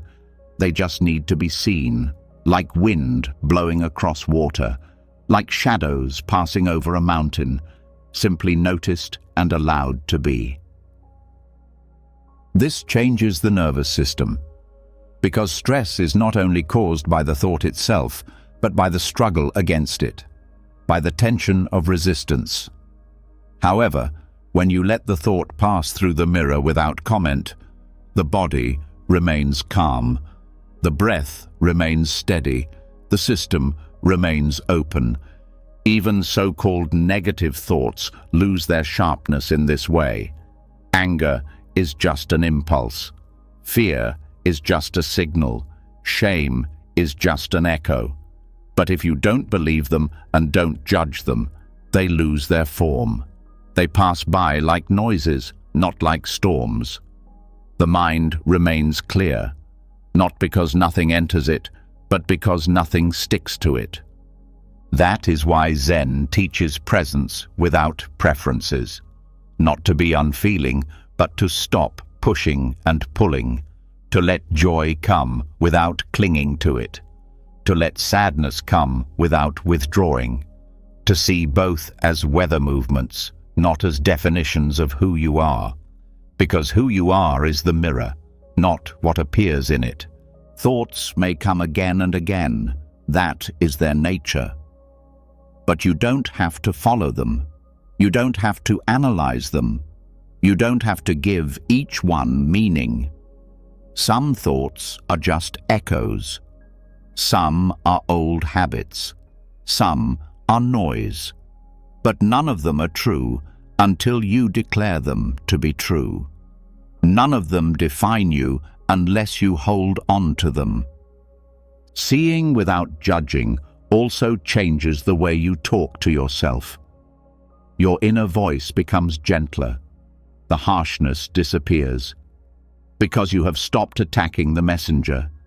You have stopped assuming that every mental phenomenon is a mistake. You have begun to trust your perception more than your analysis. This trust deepens over time. It becomes instinct. The moment a judgment begins to form, you see it. You don't push it away, you observe it. And even judgments lose their sharpness when you see them clearly. They become another reflection, another thought that you let pass by. This clarity is especially important before going to sleep, because at night, thoughts tend to twist and turn. The mind begins to replay things. The critic gets louder. Fears creep in. But if you stay in the mirror, observing without reacting, these thoughts lose their weight. They become background noise instead of a burden. Make this your exercise as you rest tonight. Allow each thought to arise without having to give it meaning. Let each thought pass by without emphasizing or suppressing it. Let the mind be a mirror that reflects everything and holds nothing, not because it resists, but because it no longer needs to hold on. This is the deepest form of rest. Not the absence of thoughts, but the absence of holding on. The freedom to let the world flow through your consciousness without forming it into a problem. This is where the mind becomes truly still, not by silencing life, but by meeting it with spaciousness. Let the mirror become clear. Let your breath slow down. Let go of the stories. They are not your thoughts. They are not what appears in the mirror. You are the space that sees clearly, quietly, and endlessly, no matter what moves within it. And now we rest in this clarity. No more searching, no more solving. Just the light of consciousness reflecting thoughts, breath, and sleep as they come and go. From the clarity of the mirror, where thoughts no longer had to be judged, the mind became still, not empty, but free. Free to observe without reacting, free to let every thought arise and pass without giving it meaning. In this silence, something unexpected emerged. Not an answer, but a question. A question that did not need to be solved, that did not create tension. Just a silent presence, a mystery, an open space. And in this space, peace. Because sometimes the mind does not need an explanation, but permission not to know. This is the koan of silence, the art of leaving questions unanswered and thereby discovering a deeper peace than certainty could ever offer. In Zen Buddhism, a koan is not a riddle with a solution. It is a question that aims to break the mind's habit of having to search for a solution. It deliberately makes no sense, because the goal is not logic, but liberation. And liberation comes when the mind stops forcing answers and begins to rest in what is already there. Most unrest arises from the search for closure. The mind asks, why did this happen?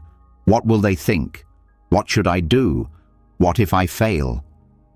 And when these questions are not answered immediately, the mind panics.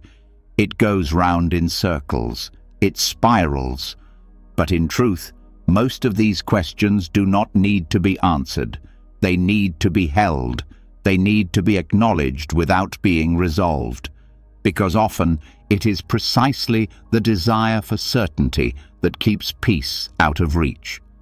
There is power in not knowing, a gentleness, a surrender. When you stop insisting on a solution, the nervous system calms down. The heart no longer has to defend itself. The breath becomes calm again. The body stops tensing up. Because it's not the question that causes stress, it's the belief that there is no answer and that it's your job to find it immediately. Leaving the question unanswered is not avoidance. It is presence. It is acknowledging that some things cannot be solved by thinking. Some things are too big, too delicate, too mysterious to pin down. They need to be lived through. And in this life, answers sometimes emerge, not because they were forced, but because the mind has become quiet enough to receive them. This practice begins with a change. When a question arises, don't chase after it. Breathe, pause, notice the urge to solve it, and instead of following it, stay. Let the question be a companion, not a command. Say, "This belongs here too," and keep breathing. Over time, this changes the way you think. You no longer perceive uncertainty as a threat. You begin to see it as a gateway, as a threshold between old ways of seeing and new ways of being. It becomes a space where something more honest can emerge, something that arises not from fear or urgency, but from patience and depth. This also changes how you approach problems. Instead of rushing to fix something, you start by listening. You wait. You trust that wisdom isn't always loud. Often it whispers, and it only speaks when the noise of your search has quieted enough for you to hear it. Letting questions rest also softens relationships. You stop demanding explanations from others. You stop trying to bring every conversation to a conclusion. You begin to understand that people, like life, are complex. They are not always logical, and they don't have to be. Love does not depend on complete understanding. It depends on presence. Even your relationship with yourself begins to change. You stop questioning your past. You stop having to justify your feelings. You stop turning every doubt into a mistake, and you begin to grant yourself the same grace. Not knowing, not being finished, being in a process. That is the essence of the koan, not confusion, but invitation. It invites you to rest in the middle, not at the beginning, not at the end, just in the middle, right here, where nothing is resolved, but everything is alive. Where questions are not burdens, but companions. Where the mysterious is not something to flee from, but something you can fully enter into. You can feel this in your body. When a question falls into silence, your breath deepens, your chest softens, your shoulders relax, because the pressure to find a solution is gone. What remains is space, a vastness that allows you to be even when you don't understand. This practice does not mean giving up clarity. It means not rushing it, letting it mature, letting it arrive in its own time. Because some questions are not meant to be answered now, and some may never be answered, and yet life goes on. You keep breathing. You belong.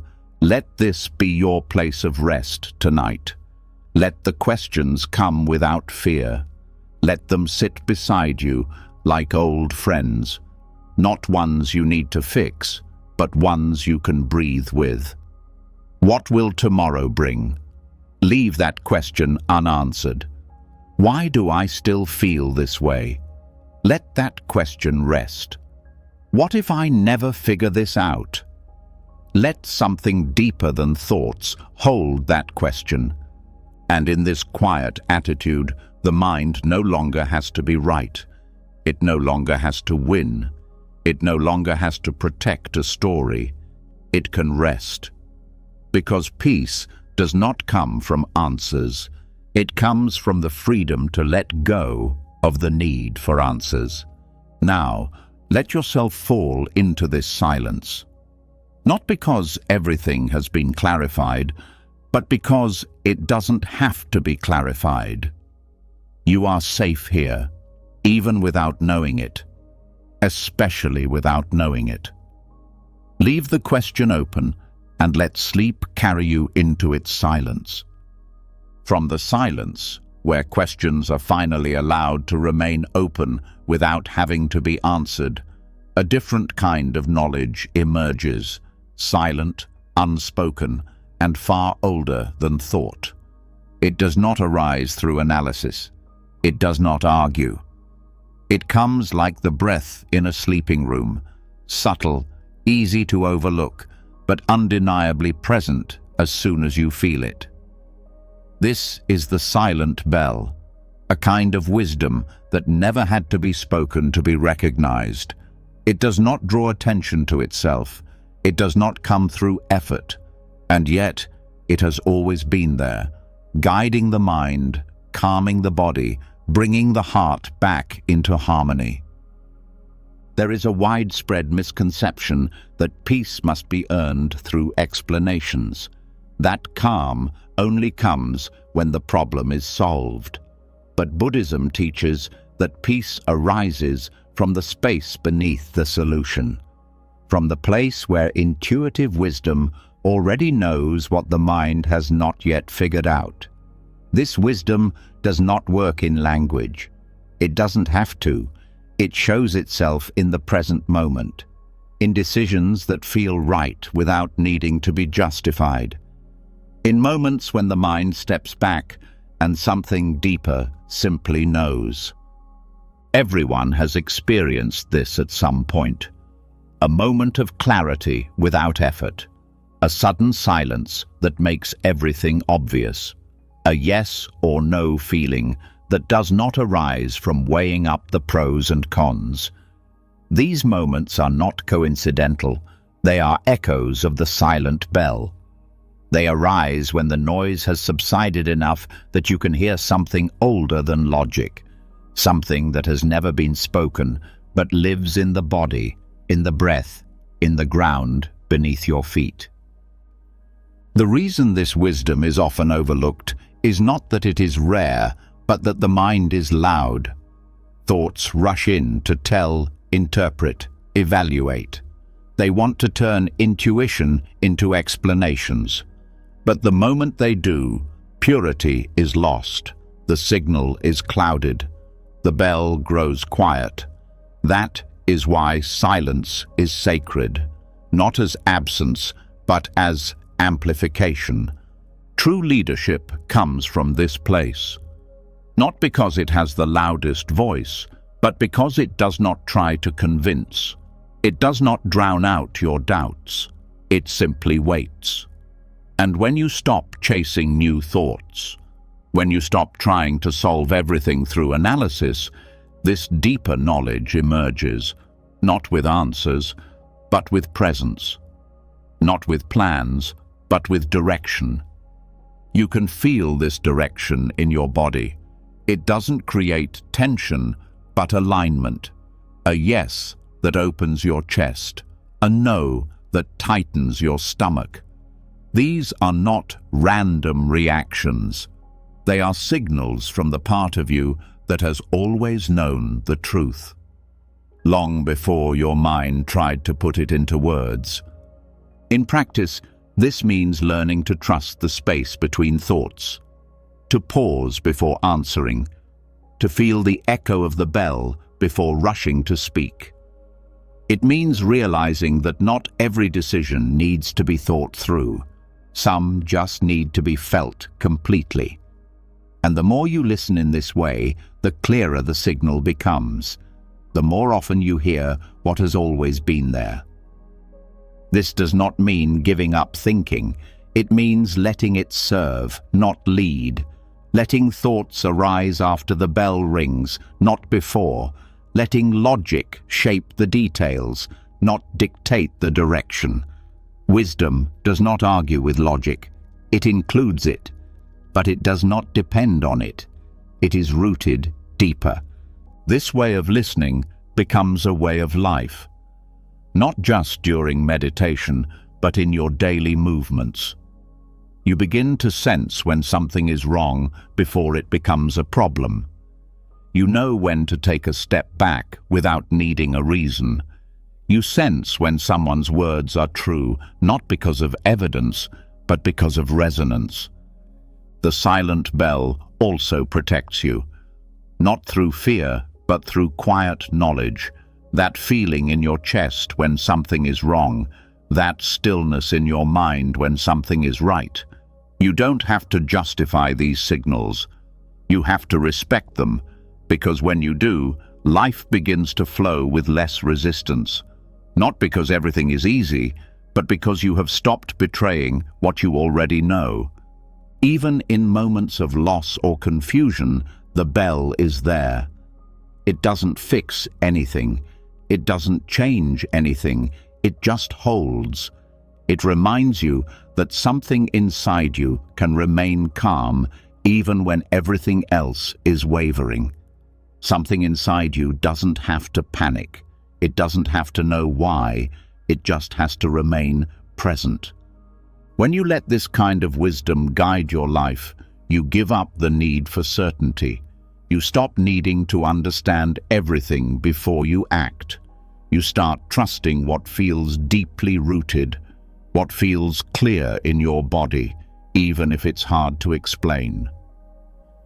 This is not recklessness.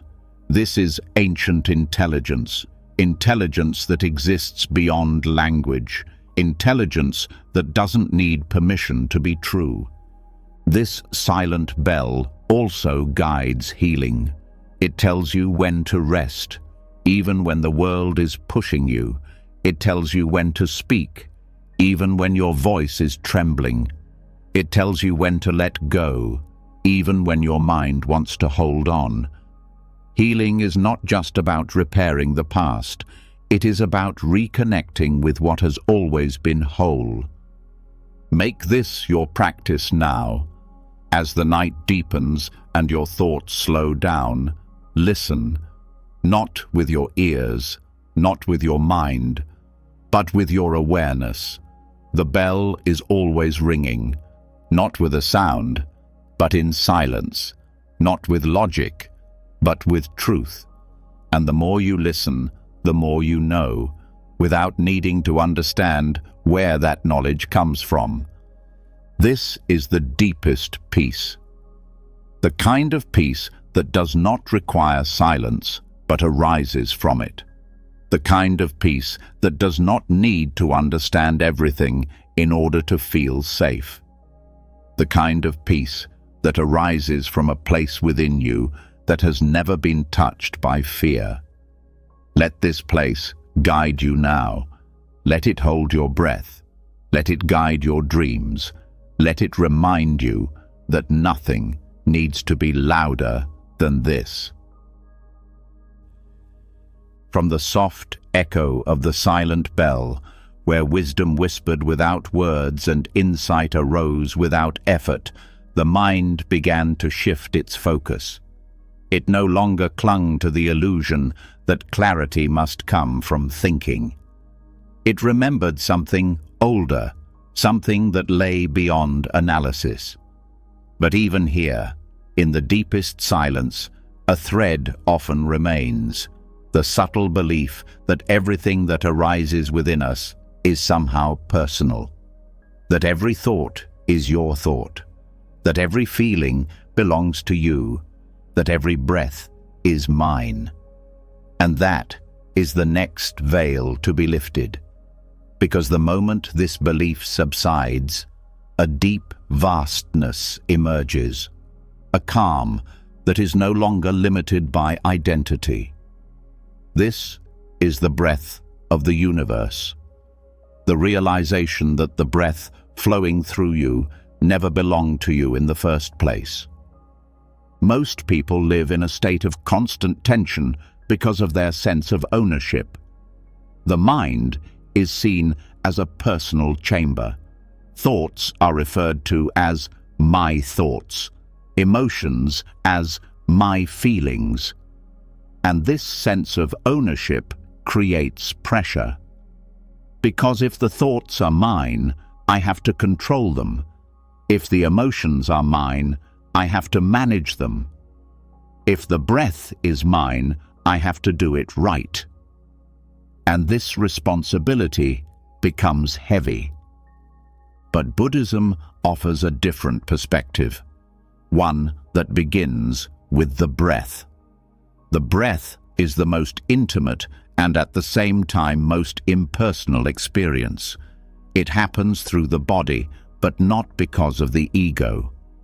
No one has to think about breathing. No one has to control it. It moves by itself, and not only within you, but in all living beings. It moves in animals, in forests, across oceans. The wind that sways the trees is not separate from the air that fills your lungs. It is one breath moving in different forms. When you look at the breath in this way, the tension dissolves. You stop clinging to your experiences. You begin to realize that my body is only a temporary form shaped by something greater. That inhaling is not your possession, but a rhythm shared by all living beings. And suddenly, breathing becomes sacred, not because it is dramatic, but because it is universal, because it reminds you that life does not just happen to you, it happens through you. This realization changes everything. It untangles the personal story that feeds most of our suffering.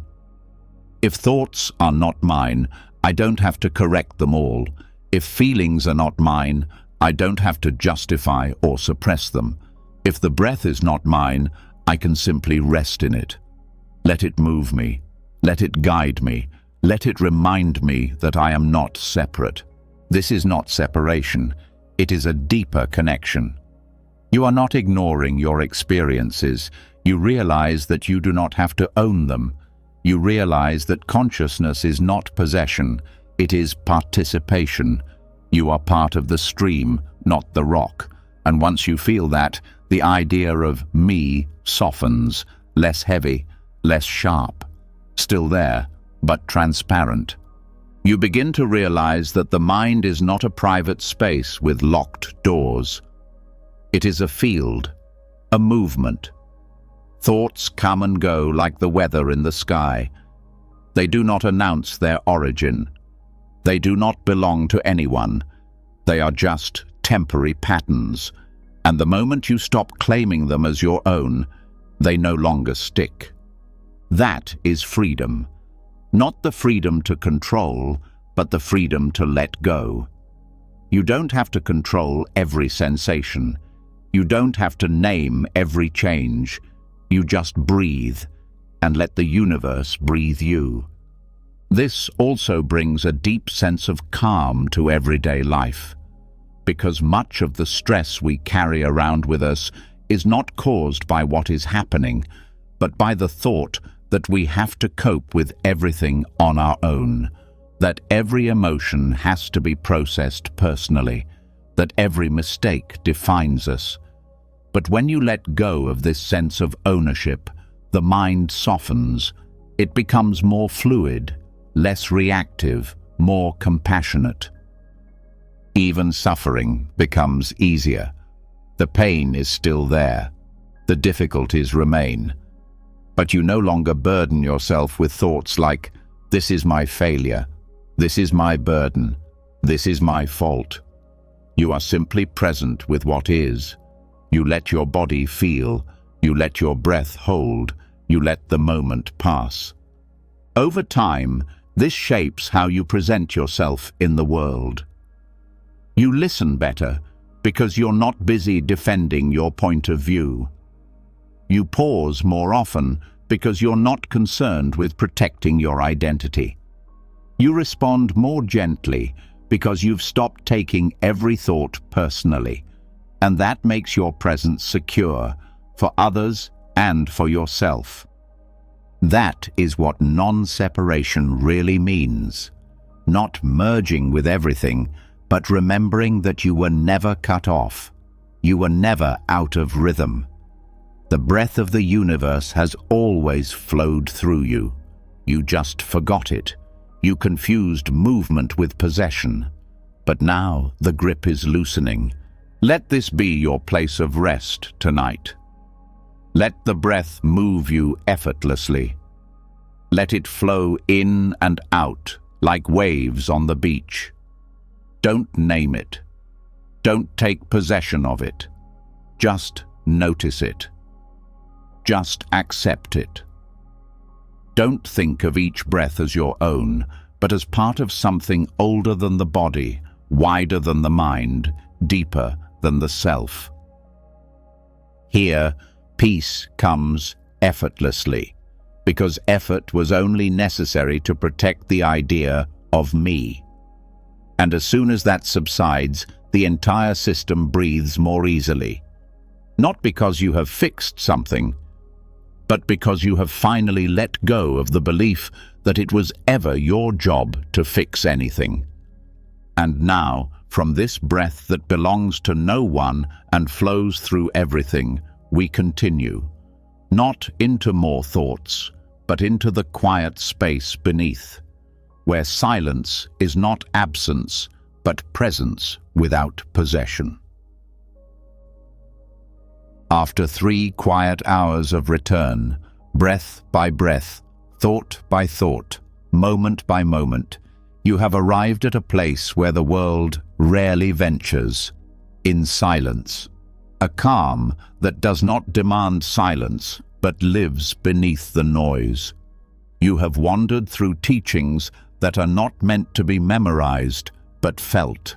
From the silent gong that trained your mind to hear the unspoken, to the robe of contentment that loosened the grip of desire. You have learned to bow to the moment, to bend like bamboo, to touch the earth in your own consciousness. You have learned that not every thought must be believed, and not every question must be answered. That peace is not something to be pursued, but something to be discovered when you stop claiming every breath, every thought, every feeling as mine. You have encountered ghost thoughts. You have watched your identity dissolve like a sand mandala.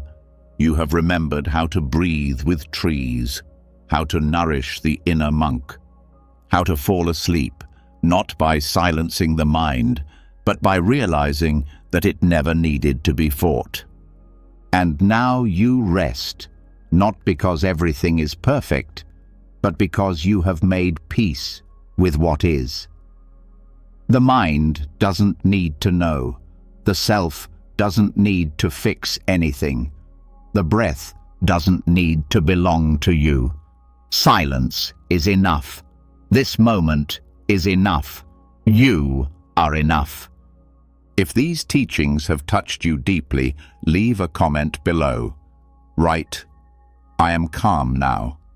Let it be your gift, your memory, your way of closing the circle. And if you want more journeys like this, journeys that not only help you fall asleep, but also help you wake up differently, subscribe to the channel and click the bell. Where this comes from, there is even more peace. Sleep well, wake up light, and thank you for walking this path with us.